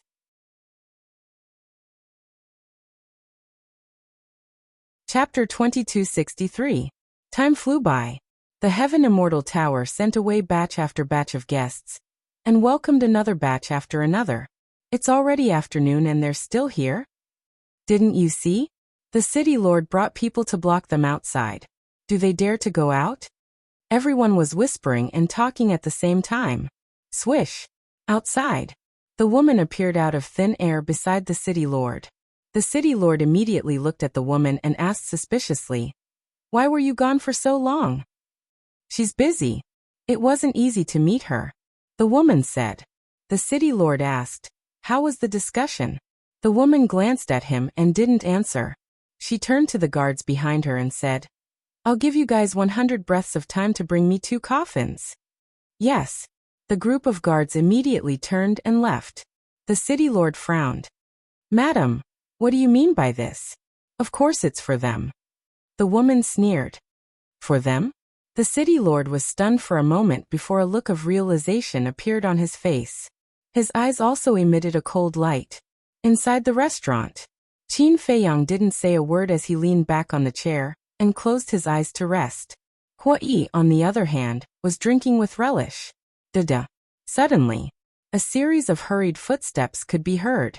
Everyone looked over and saw the manager of the restaurant walking out from the back hall, heading straight for Qin Feiyang and Huai. Huai grinned. Manager, are you planning to give me the immortal wine again? When the manager heard this, he couldn't help but smile bitterly. He cupped his hands and said, Young masters, please leave the Heaven Immortal Tower immediately. And Huai was stunned. Qin Feiyang also slowly opened his eyes and looked suspiciously at the manager. I had no choice. I hope the 2 of you can forgive me. And in order to express my apologies, the 2 of you will be free of charge for today's expenses. I'm really sorry. Please. After the manager finished speaking, he retreated to the side and stretched out his hand. Clearly, he was asking them to leave. What's going on? He's actually chasing them away. This is the first time this has happened in the Heaven Immortal Tower. Everyone was bewildered. Qin Feiyang and Huai frowned. The steward had apologized more than once, which meant that this matter had nothing to do with the steward's illness. In that case, other than the manager, who in the Heaven Immortal Tower would have the authority to chase them away. Suddenly, a name appeared in their minds at the same time. The Tower Master of the Heaven Immortal Tower. Because only this person had the authority to do so. The steward once again looked at Qin Feiyang and the young man and said, Young masters, don't make things difficult for me, please. The 2 of them exchanged glances. Huai drank the rest of the wine in a single breath. He stood up and laughed. If this place doesn't want me, then there must be a place for me. Brother Qin, let's go. Qin Feiyang smiled faintly and stood up as well. Take care. The steward lowered his head and said. Hui patted the manager's shoulder and said with a smile. I admire you because you are indeed a pure businessman. But your tower lord. Speaking of which. Hui's eyes were filled with ridicule. His meaning was self-evident. He immediately said. Pass on a message to your tower lord for me. The mountains don't move and the waters move. Sooner or later we will meet again. The steward's heart trembled. He nodded and said. I will definitely tell the tower lord truthfully. All right. Hui nodded his head. With his hands behind his back, he strode towards the door. Qin Feiyang looked at Hui's back and cupped his hands. Many thanks for the steward's care today. You're welcome. The steward waved his hand again and again. We'll meet again. Qin Feiyang smiled and followed him towards the door. The steward raised his head and looked at the backs of the two. There was an inexplicable throbbing in his heart. It felt as if he had done something wrong. They're out. Outside. As soon as Qin Feiyang and Hui walked out of the restaurant, everyone's eyes fell on the two of them. The city lord couple stood in front of the crowd with a hint of ridicule in their eyes. Hui glanced at the crowd and looked at the city lord couple. He smiled and said, It's been hard on you to guard for so long. Do you want me to invite you for tea? The couple was silent. Get out of the way.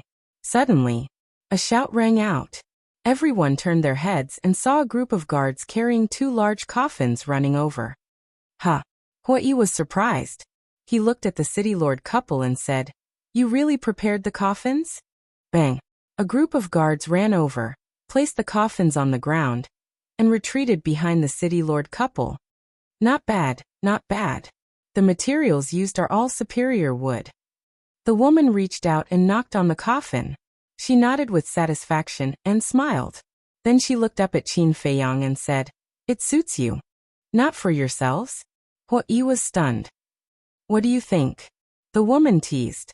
Hui turned to look at Qin Feiyang and said, It seems that it's for us.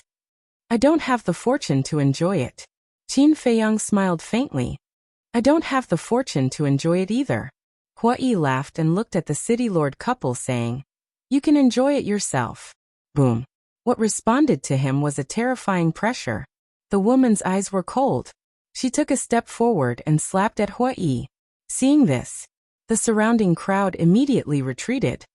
You still have a bad temper. Hui laughed and raised his arm like lightning.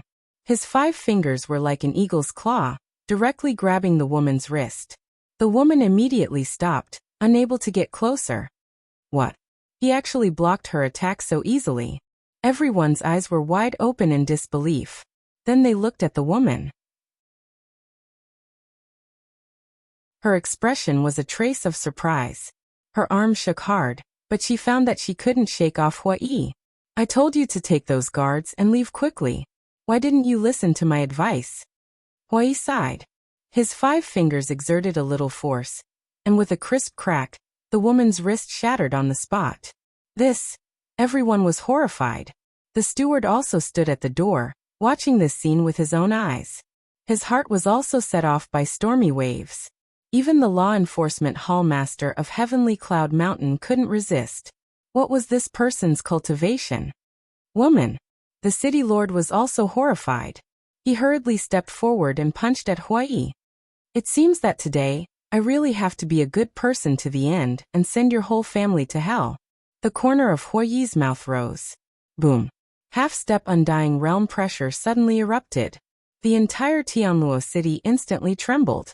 Crack. The celestial tower next to it, and the nearby buildings all collapsed in an instant.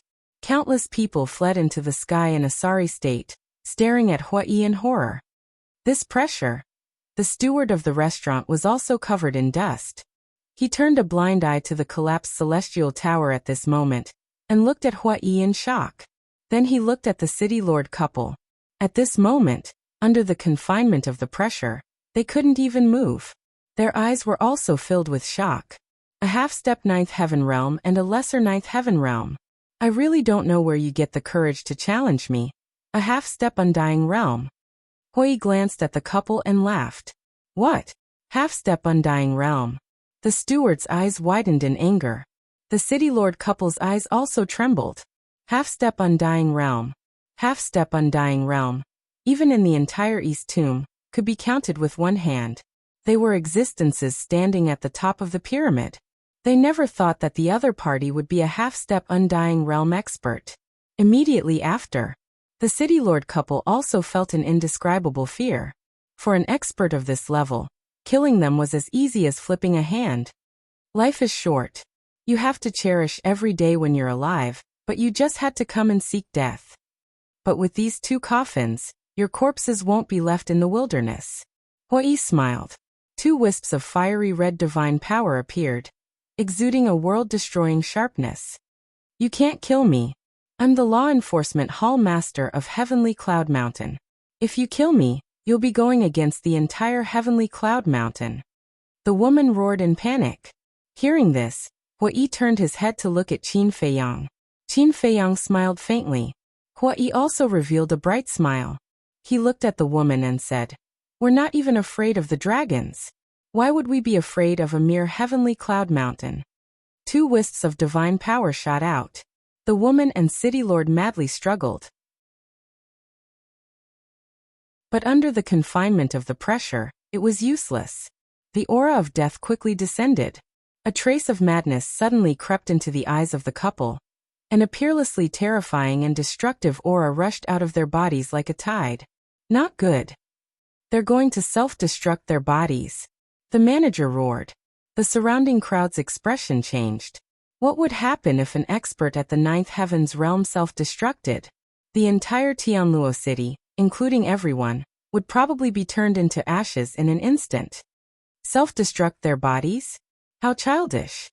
But just as everyone was panicking and crazily running for their lives, a disdainful voice sounded. Everyone paused and looked toward the source of the voice. The person who spoke was Hui. In front of a half-step indestructible realm expert, even a peak Ninth Heaven's realm expert wouldn't be able to self-destruct, let alone two half-step Ninth Heaven's realm experts like you. Hui said faintly as his pressure fully appeared. The two of them were immediately imprisoned, as if their bodies were sealed in ice. Not only did their blood stop flowing, but even their divine power stopped flowing. The self-detonation of the two also came to an abrupt end. This is the power of a half-step indestructible realm expert. Can you understand it? Hui chuckled. The two wisps of divine power directly entered the top of the two's heads. There were no screams. Because they were completely trapped, they couldn't scream. As blood splattered everywhere, their heads and divine souls were instantly shattered. Seeing this scene, everyone present was dumbfounded. One was the city lord of Tianluo City, and the other was the law enforcement hallmaster of Heavenly Cloud Mountain. They were both powerful figures. But now they died just like that? Everyone felt like they were dreaming. It was too unreal and too hard to accept.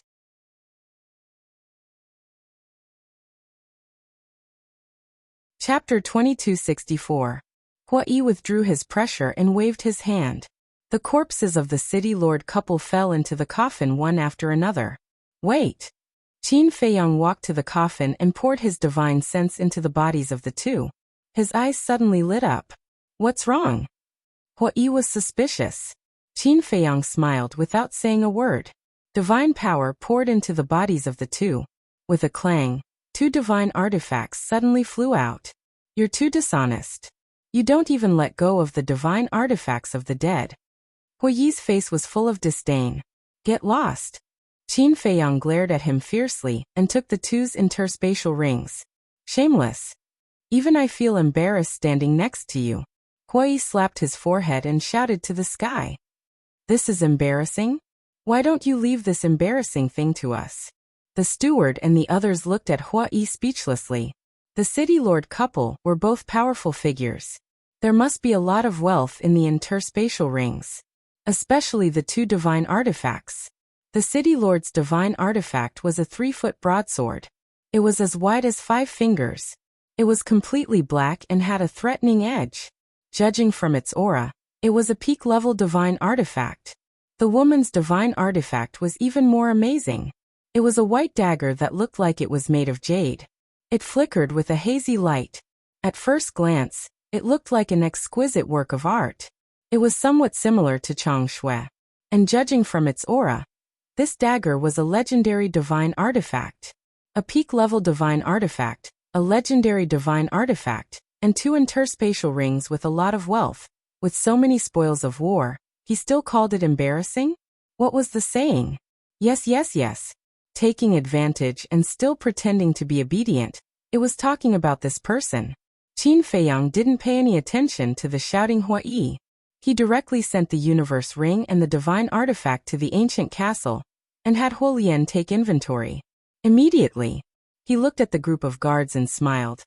I'll have to trouble you with the next matter. How could the group of guards dare to say a word? They had long been scared out of their wits and stood at the side trembling. Where are we going now? Huai turned to look at Qin Feiyang and asked. Qin Feiyang's eyes flickered as he transmitted his voice. We have to go to the City Lord Mansion, and we have to go immediately. Why are we going to the City Lord Mansion? Huai was suspicious. Nonsense. Of course it's a treasure vault. Qin Feiyang thought. Yeah. Why didn't I think of that? Huai slapped his head and immediately swept up Qin Feiyang and soared into the sky. Now that the City Lord had been killed, the treasury would definitely be targeted. For example, the City Lord's trusted aides. Therefore, he had to hurry to the City Lord's mansion to prevent others from taking advantage of him. Young masters. But at this moment, the steward called out to Qin Feiyang and Qin Haodong. Huai was stunned. He turned to look at the manager, a trace of vigilance on his face. Was he here to ask for compensation? The steward flew in front of the 2 of them and bowed. I'm really sorry about what happened before. What's the situation? Huai was stunned. He originally thought that the steward stopped him to ask him to compensate for the loss of the Heaven Immortal Tower. Because before this, the entire Heaven Immortal Tower had collapsed under his pressure. He never expected that the steward was here to apologize. Wait a minute. Had the steward done anything to let him down? He shouldn't have, right? Since he hadn't, why was he apologizing to him? I will represent the Tower Lord to apologize to the 2 young masters. The steward lowered his head and said. Represent the Tower Lord to apologize? Huai and Qin Feiyang exchanged glances. You really can't blame the Tower Lord for this matter. After all, the City Lord and his wife are both reputable characters in Eastern Tomb. The Tower Lord has to give them face. The steward said. So it's this matter. Huai nodded in understanding and smiled. You are not only a businessman, but you are also a very loyal person. I really envy your Tower Lord for having a subordinate like you. I'm ashamed. The steward waved his hand. Since you have taken the initiative to apologize to us on behalf of your Tower Lord, then I will give you face and not bicker with him. Remember, I'm doing this for your sake, not your Tower Lord. Huai said. Many thanks. The steward cupped his hands, his face filled with gratitude. Then let's meet again if fate allows it. Huai smiled and swept up Qin Feiyang, breaking through the sky like lightning. My face. The steward muttered to himself, a trace of a smile appearing in his eyes. Although this person was very strong, his character was not bad and he was quite easy to get along with. City Lord Manor.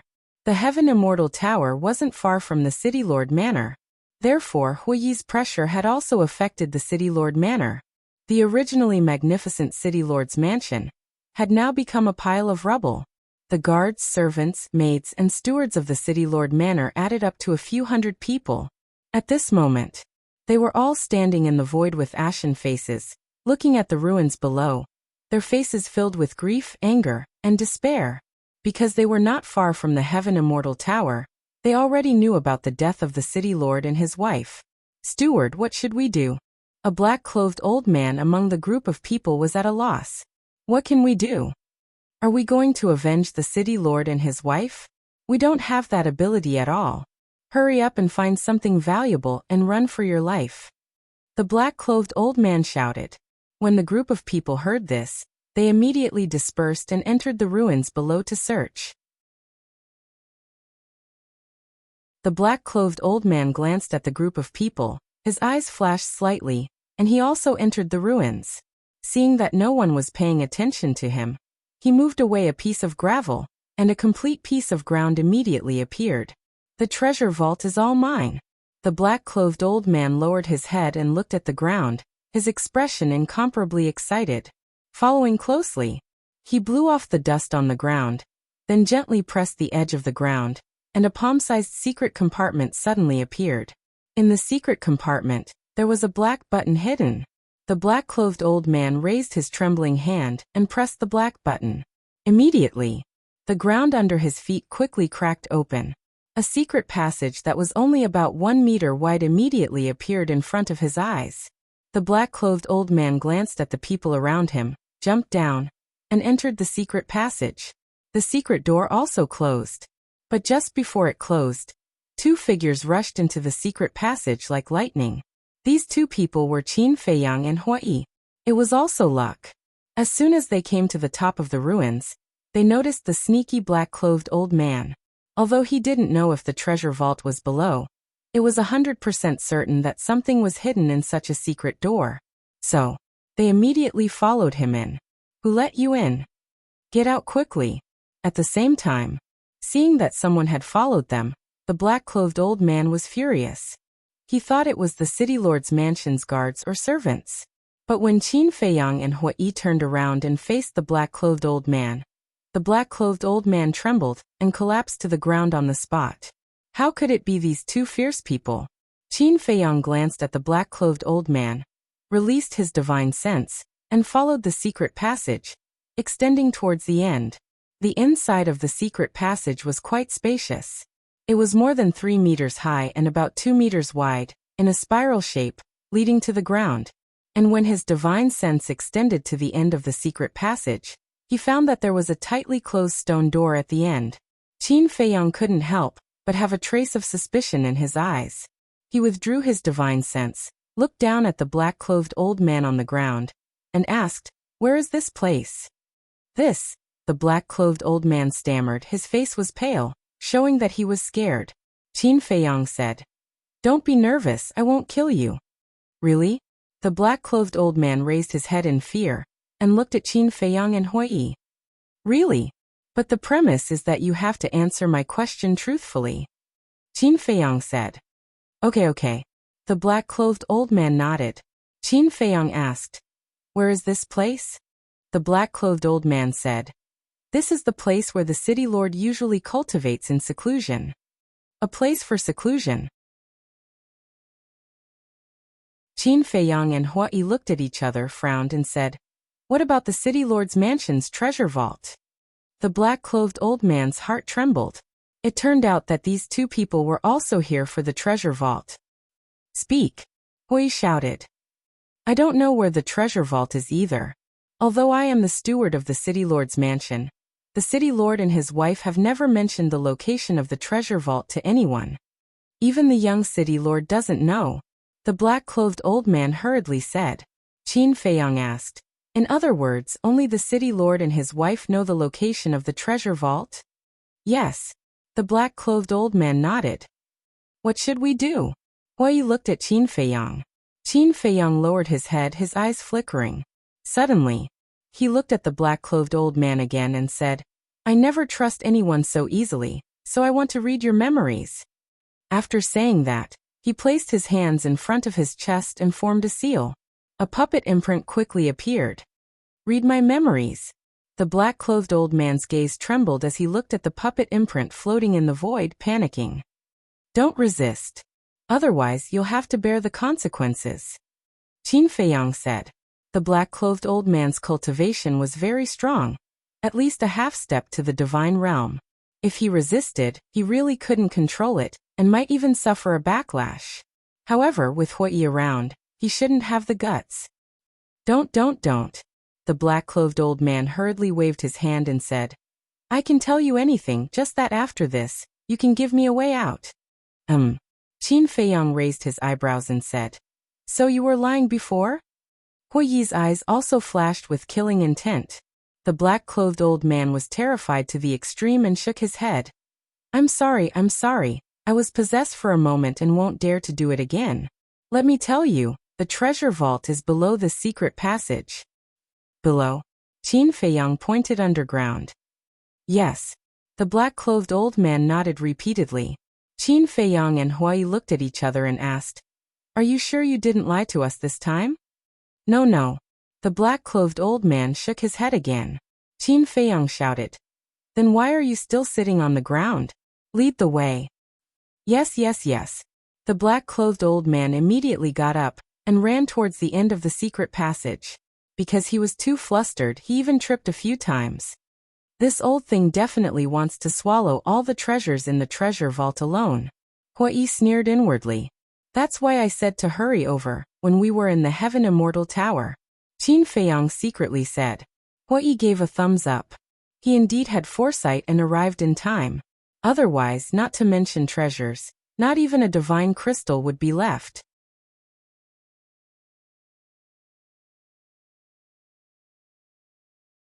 Chapter 2265. After a while, Qin Feiyang and Huai followed the black-clothed old man to the stone door at the end. The stone door exuded a strong aura. Huai stepped forward and pushed it, but it didn't budge. This is a mechanism, but with your strength, you can definitely force it open. The black-clothed old man smiled flatteringly. Huai rolled his eyes and said, "Don't flatter me, hurry up and open it for me." Yes. The black-clothed old man nodded and turned to look at the corner of the wall, where an oil lamp was hanging. The old man stepped forward and gently turned the oil lamp. Boom. The stone door immediately opened slowly. Qin Feiyang and Huai looked at each other. Their eyes firmly locked on the stone door, full of expectation. The black-clothed old man walked to the two of them with a greedy face. Finally, the stone door was completely opened. A secret room that was hundreds of feet wide appeared in front of the three of them. Inside the secret room, rows of iron shelves were neatly placed. Each row of iron shelves had 4 layers. And on the iron shelves, there were a large number of qiankuan bags and qiankuan rings piled up. On each of the iron racks, there were also iron and jade boxes of varying lengths. "This is the City Lord's mansion's treasure vault?" Qin Feiyang muttered. If every qiankuan ring and qiankuan bag were filled with things, how much wealth would it be? The black-clothed old man swallowed his saliva and turned to look at Qin Feiyang and Huai. He said with a flattering smile, "Lords, I have worked hard even if I didn't make any contributions. Can you reward me? The city lord and his wife just died, and you came to the treasure vault. It can be seen how greedy you are. For a person like you, I'm already being lenient by not killing you. And you still want a reward?" Huai glared at him. The black-clothed old man's expression stiffened. Qin Feiyang glanced at the black-clothed old man, his eyes flashing slightly, and asked, "Who are you in the City Lord's mansion?" "I'm the City Lord's mansion's steward," the black-clothed old man quickly responded. "Do you know the location of the treasure vault? As the City Lord's mansion's steward, the treatment must be good, and you must know more than others," Qin Feiyang said. The black-clothed old man said with a flattering smile, "Sir, just ask whatever you want to know." "Pretty smart." Qin Feiyang smiled and asked, "Do you and your wife have any other children?" "No." The black-clothed old man shook his head and said, "It's because he only has one son that he dotes on him so much." "What about your family?" Qin Feiyang said. "The mayor's parents died early, so he was an orphan when he was young. Madam's parents also died many years ago, so she doesn't have any relatives now, but Madam's elder brother." Speaking of which, the black-clothed old man's expression became extremely heavy. "What is it?" Qin Feiyang frowned. The black-clothed old man said in a deep voice, "Madam's biological elder brother has a great background." "Where did he come from?" Qin Feiyang was stunned. "To be honest, you really shouldn't have been so impulsive as to kill the city lord and his wife." The black-clothed old man sighed. Huai raised his eyebrows and said, "Don't keep me in suspense, hurry up and say it." The black-clothed old man said, "Madam's elder brother is the great elder of the heavenly cloud mountain. It is said that he has the cultivation of peak 9 heavens realm." "Great elder of the heavenly cloud mountain?" Huai was surprised. "Yes. It's because of this great elder's support that the city lord dares to act recklessly in Tianluo City. The black-clothed old man said. Peak 9 Heaven's Realm. Qin Feiyang murmured and turned to look at Huai. He laughed and said, this shouldn't be a threat to you, right? Peak 9 Heaven's Realm indeed can't threaten me, but this heavenly cloud mountain must be hiding a half-step immortal realm expert. And this person, as the great elder of the heavenly cloud mountain, has a high position and power. If he wants to settle the score with us, it will be troublesome. I really didn't expect that so many big shots from the Eastern Tomb would be involved in the killing of a Silk Pants. Huai shook his head. This is a challenge. Qin Feiyang laughed. You only know how to make sarcastic remarks. If you have the ability, why don't you go and kill the great elder of the heavenly cloud mountain? Huai rolled his eyes. Me? If I had the ability, why would I bring you to East Tomb? Qin Feiyang said. So you're saying that you're treating me as a bodyguard? Qin Feiyang, I'm a little angry about this. I've always treated you as a brother, and I've always treated you with sincerity, but you treat me as a bodyguard. So I've been thinking too much these past few years. Huai said angrily. Hey, is there a need to be so angry? If I didn't treat you as a brother, would I have told you my identity? What I mean is, being a brother is the main thing, and being a bodyguard is just a side job, understand? Qin Feiyang laughed. Tisich, don't think that you can make up for the harm you've done to me. Huai snorted. When did I hurt you? As a man, is there a need to be so calculative? Qin Feiyang was speechless. This isn't a matter of being calculative, it's a matter of principle. Being a brother is a lifelong thing. Let's not talk about anything else. I'm only talking about attitude. The kind of attitude I have towards you. You should have the same attitude towards me. Huai said. Although what you said is true, there is still tolerance between brothers. Whether it's me or you, there will be times when we make mistakes and say the wrong things. If we're calculative, then wouldn't the word brother be nonsense? Qin Feiyang said. It seems to make sense. Huai was stunned. Qin Feiyang said. What do you mean by it makes sense? It makes sense to begin with. Fine. I can't win against you. I admit defeat. Can I not be calculative? Huai said angrily. Originally he was in the right, but after this guy's nonsense, he became a little narrow-minded. It's good that you know your mistakes and can change. Qin Feiyang laughed. Don't go too far. Huai's face darkened.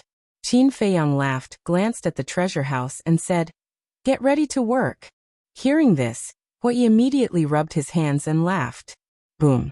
However, at this moment, a stream of divine sense surged toward Qin Nan like a tide. And Qin Feiyang was taken aback. This is a powerhouse.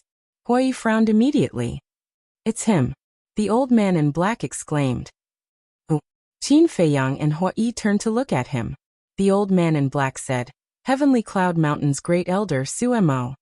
He came to kill us so quickly? Huai was surprised. The old man in black was taken aback and coughed dryly. Lord, don't be mistaken, you're the intruder. Huai was stunned and smiled embarrassedly. Look, I'm a friendly person. I just came here and I've already treated this place as my home.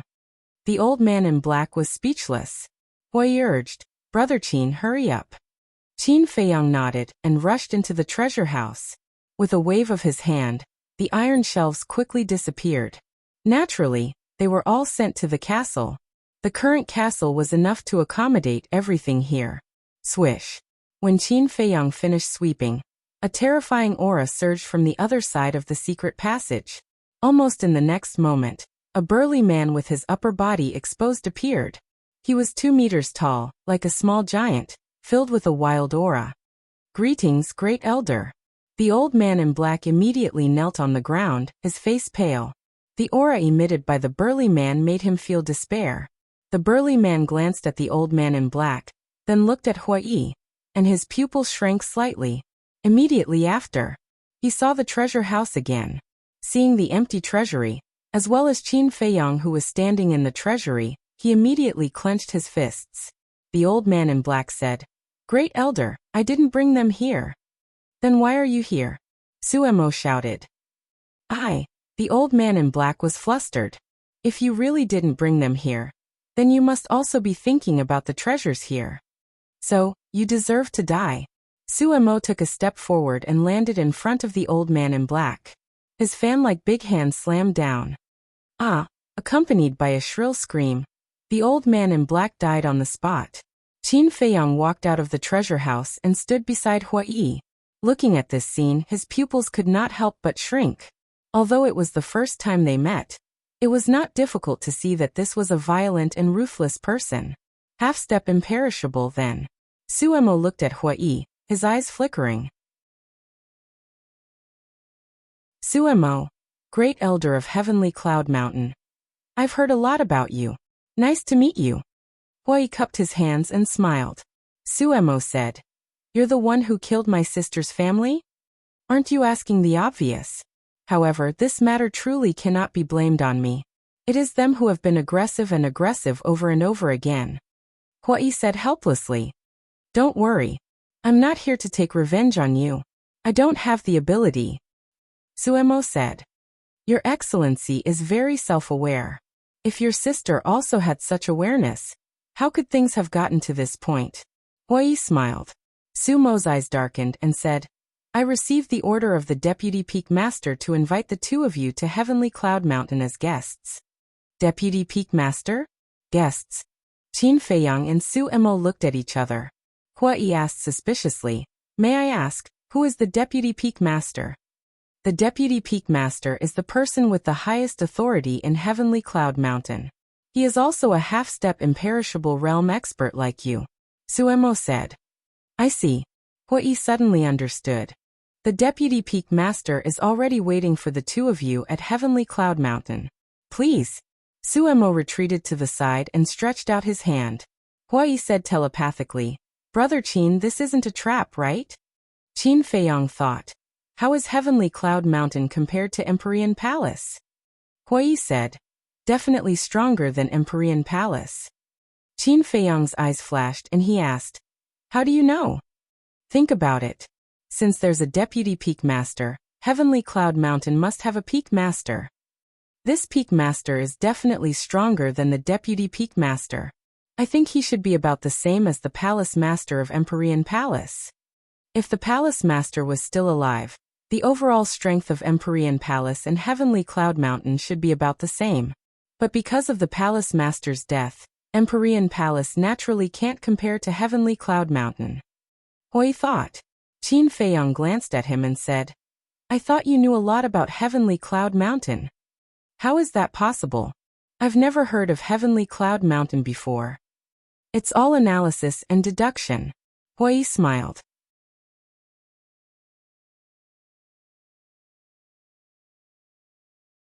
Chapter 2266. Qin Feiyang looked at Hua Yi meaningfully and said, Then do you think I should go or not? I think you shouldn't go. Hua Yi thought for a moment and said. Continue. Qin Feiyang said. Look, if it's like my analysis and there is another Peak Master in Skycloud Mountain, then if they want to harm us, I'm afraid even I won't be able to escape. Hua Yi said. Makes sense. Before figuring out the Vice Peak Master's motive, it's best not to set foot on Skycloud Mountain. But to be honest, I really want to go. Qin Feiyang sighed. To see the demon ancestor? There's no need for that. When the demon ancestor receives the news, he will definitely take the initiative to look for you. Hua Yi said. Then let's see the situation first. Qin Feiyang said. All right. Hua Yi nodded and looked up at Suemo. Go back and tell your Vice Peak Master that if there's a chance, I will personally visit Skycloud Mountain. Suemo raised his eyebrows and said, Don't tell me you won't even give face to the Vice Peak Master? Can't you see that I'm very busy? Get lost. Hua Yi shouted. Sumo's eyes flashed with hostility. All right, I'll take my leave. After saying that, he really turned around and left. Hua Yi looked at Sumo's back in astonishment and muttered, I thought he would say a few harsh words to threaten us, but I didn't expect him to leave so simply. Would the great elder of Skycloud Mountain do such a childish thing? But I can see that he hates you. Qin Feiyang said. Don't just talk about me, there's also you. Do you think he will let you go? Huai sneered. Then he better not provoke me, or I will directly open the slaughter domain and kill my way to Skycloud Mountain to take his head. Qin Feiyang said lightly. You have courage, I support you. Huai smiled. Qin Feiyang rolled his eyes at him, lowered his head and pondered for a while. He took out 2 appearance-changing pills and looked at Huai. At this time, we should keep a low profile. Understood. Huai nodded. How dare they kill our law enforcement hall master? We must capture them. Yes. Cut them into 1,000 pieces, grind their bones to dust, and let them know the price of offending Heavencloud Mountain. The death of the city lord and his wife not only shook the entire Heavenluo city, but even the Heavenly Cloud Mountain was abuzz with the news. The disciples discussed this matter angrily. Despite their fierce words, none of them dared to make a move. Half-step undying. These 4 words were like a mountain pressing down on their heads. If he wanted to avenge this humiliation, he could only rely on the big shots above him. Atop a towering mountain. At the peak of the mountain sat an ancient hall. It was completely black, like a ferocious beast lying on the ground, emitting a cold aura. There was a person sitting in the main hall. However, his face could not be seen clearly. His entire body was enveloped in 5-colored divine light. However, from her figure, he could tell that she was a woman. Moreover, she was a woman with an excellent figure. Whoosh! Suddenly, a burly man appeared in the hall out of thin air. It was Suemo. Where are they? The woman squatting on top asked. Her voice was like an oriole, clear and pleasant to listen to. Suemo respectfully said, They refused my invitation. Refused? The woman raised her eyebrows and asked, They didn't say that I invited them. Yes. But Huai said that when he has the chance, he will personally come to visit. Suemo said. What an arrogant person. The woman said angrily. Plop. Suemo knelt on the ground and pleaded. Deputy Peak Master, my sister's death. But before Suemo finished speaking, the woman raised her hand and said, Get up. Your sister is the law enforcement hall master of Heavencloud Mountain. She represents Heavencloud Mountain. Huai and Qin Feiyang killed her, which is the same as going against the entire Heavencloud Mountain. I won't let them off so easily. Thank you, my lord. Suemo shed tears of gratitude. The woman said, But first we have to figure out their origins. Please tell us, my lord. Suemo bowed. I have no impression of this person called Huai, so I can't investigate him. But that person who claims to be a descendant of Qin Batian, Qin Feiyang. The woman pondered for a moment, looked at Suemo, and said, You should be familiar with Qin Batian, right? I still remember when the dragons came to the northern region and forced Nine Heavens Palace to hand over Qin Batian. When I heard the news, I personally went to Nine Heavens Palace and saw Qin Batian himself. Suemo nodded. This Qin Batian, after exchanging blows with the dragon clan, he disappeared without a trace. No one knows where he is. But I didn't expect that thousands of years later, a young man who claims to be his descendant would appear. If this Qin Feiyang is really his descendant, then Qin Feiyang should have been in the northern region before. Immediately open the altar and go to the northern region. Find the people of Nine Heavens Palace, and inquire about his situation. And Huai, you must investigate this person's identity. If Qin Feiyang is really from the northern region, then this Huai must be from the northern region. The woman said. The northern region. My lord, the northern region's situation is similar to Dongling. Only Nine Heavens Palace and the Treasure Pavilion have half-step imperishable experts. If Huai is really from the northern region, then could he be from Nine Heavens Palace and the Treasure Pavilion? Suemo was surprised. I don't think so, because I'm not familiar with the half-step imperishable experts of Nine Heavens Palace and the Treasure Pavilion. The woman shook her head. Suemo said, Then is it possible to change his appearance and hide his identity? Change his appearance and hide his identity, the woman murmured. I don't want to suspect Nine Heavens Palace and the Treasure Pavilion. But in the entire northern region, other than Nine Heavens Palace and the Treasure Pavilion, I can't think of any other force that has a half-step imperishable expert. Suemo said, I don't think so, right? Although our Heaven Cloud Mountain and Nine Heavens Palace don't have a good relationship, we've never had a grudge. Moreover, we've always minded our own business. As for the treasure pavilion, that goes without saying. Whether it's the treasure pavilion of Dongling or the northern region, our Heaven Cloud Mountain has always held a respectful heart. So if this Huai is really from Nine Heavens Palace and the treasure pavilion, then even if your sister is wrong and offended him, he won't kill her for the sake of our Heaven Cloud Mountain. The woman said. Suemo frowned. Find out more about it first. If Huai is really from Nine Heavens Palace and the treasure pavilion, then I'll personally go to the northern region to find them and get justice for your sister. If not, then it's naturally for the best. Because then, I can attack them without hesitation. Half-step imperishable. Although they can dominate Dongling and the northern region, provoking my Heaven Cloud Mountain will only result in death. The woman sneered, her words filled with a bone-piercing killing intent. Understood. I'll go right away. Suemo nodded, then turned and strode away. At the same time, something big was happening in the northern region. The coast of the Sky Dragon Sea. An old man in a black robe stood in the sky. His entire person was wrapped tightly in the robe, only revealing a gloomy face and a pair of fierce eyes. The void around him was twisting. A terrifying aura shocked everyone. Whoosh! Accompanied by the sound of air being torn apart, two figures cut through the sky like lightning and landed in front of the black-robed old man. Both of them were quite old, and the aura they exuded was extremely strong. It was the First Elder and the Vice Pavilion Master. However, when they saw the face of the black-robed old man, both of them were shocked. Moreover, in the depths of the First Elder's eyes, there was a strong killing intent, as if he had seen the enemy who had killed his father. The black-robed old man sized up the two of them, and his gaze suddenly locked onto the First Elder. He smiled sinisterly and said, "Long time no see, do you still remember me?" Crack. The First Elder clenched his hands. "Old friend, don't be rash." The Vice Pavilion Master was shocked and hurriedly said in his heart. However, the First Elder's abnormality had already been noticed by the black-robed old man. A terrifying aura suddenly pounced toward the First Elder. Puff. The First Elder flew out on the spot, blood gushing out of his mouth.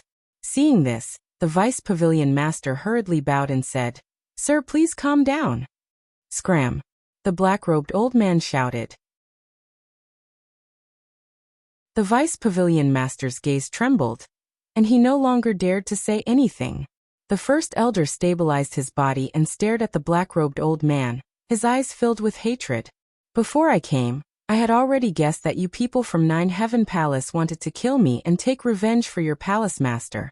Unfortunately, even if I stood in front of you, you wouldn't have the ability to do so." The black-robed old man's face was full of ridicule. The First Elder closed his eyes in pain. After a long time, he opened his eyes. The anger in his eyes had already calmed down. He bowed and said, "Greetings, sir. Not only do you not dare to make a move, but you also have to bow and scrape to me. This is how lowly you all are." The black-robed old man laughed contemptuously. The First Elder was mad with hatred, but there was nothing he could do, because he knew the strength of the person in front of him too well. Even if Nine Heaven Palace went all out, they wouldn't be able to fight back. The black-robed old man looked at the two and said, "This time, I came to the northern region to investigate something." "Please tell us, sir," the Vice Pavilion Master said. "Just this morning, the 10 young geniuses sent by my dragon clan all died in your northern region. Do you know the reason for this?" The black-robed old man said. "What? You came for those 10 people? Wait. Didn't those 10 people just die this morning? How did the dragons know about their deaths so quickly? And they came to the northern region so quickly?" The Vice Pavilion Master and the First Elder were shocked. "Back then, when they came to the northern region, we ordered them to disguise themselves and sneak into Nine Heaven Palace to investigate the whereabouts of Qin Feiyang. In other words, they are now disciples of Nine Heaven Palace." "Don't tell me you don't know." The black-robed old man looked at the First Elder with a fierce glint in his eyes. The First Elder's heart skipped a beat. He shook his head and said, "I really don't know, but something strange did happen this morning." "What is it?" The black-robed old man frowned. This morning, Qin Feiyang suddenly came to Sky Dragon City with the corpses of 10 divine dragons. After leaving the corpses of the 10 divine dragons, he left without a word. When we received the news and rushed over to check, he was long gone. The first elder said calmly, "You're tuning in to the Li Mei's Wuxia Whispers YouTube channel. We're so grateful for your support, and don't forget to subscribe to join us on this incredible journey through captivating stories. Your generosity through donations truly makes a world of difference, as it's the primary source of revenue that allows me to expand and enhance this channel for you. Thank you from the bottom of my heart for being a part of this adventure."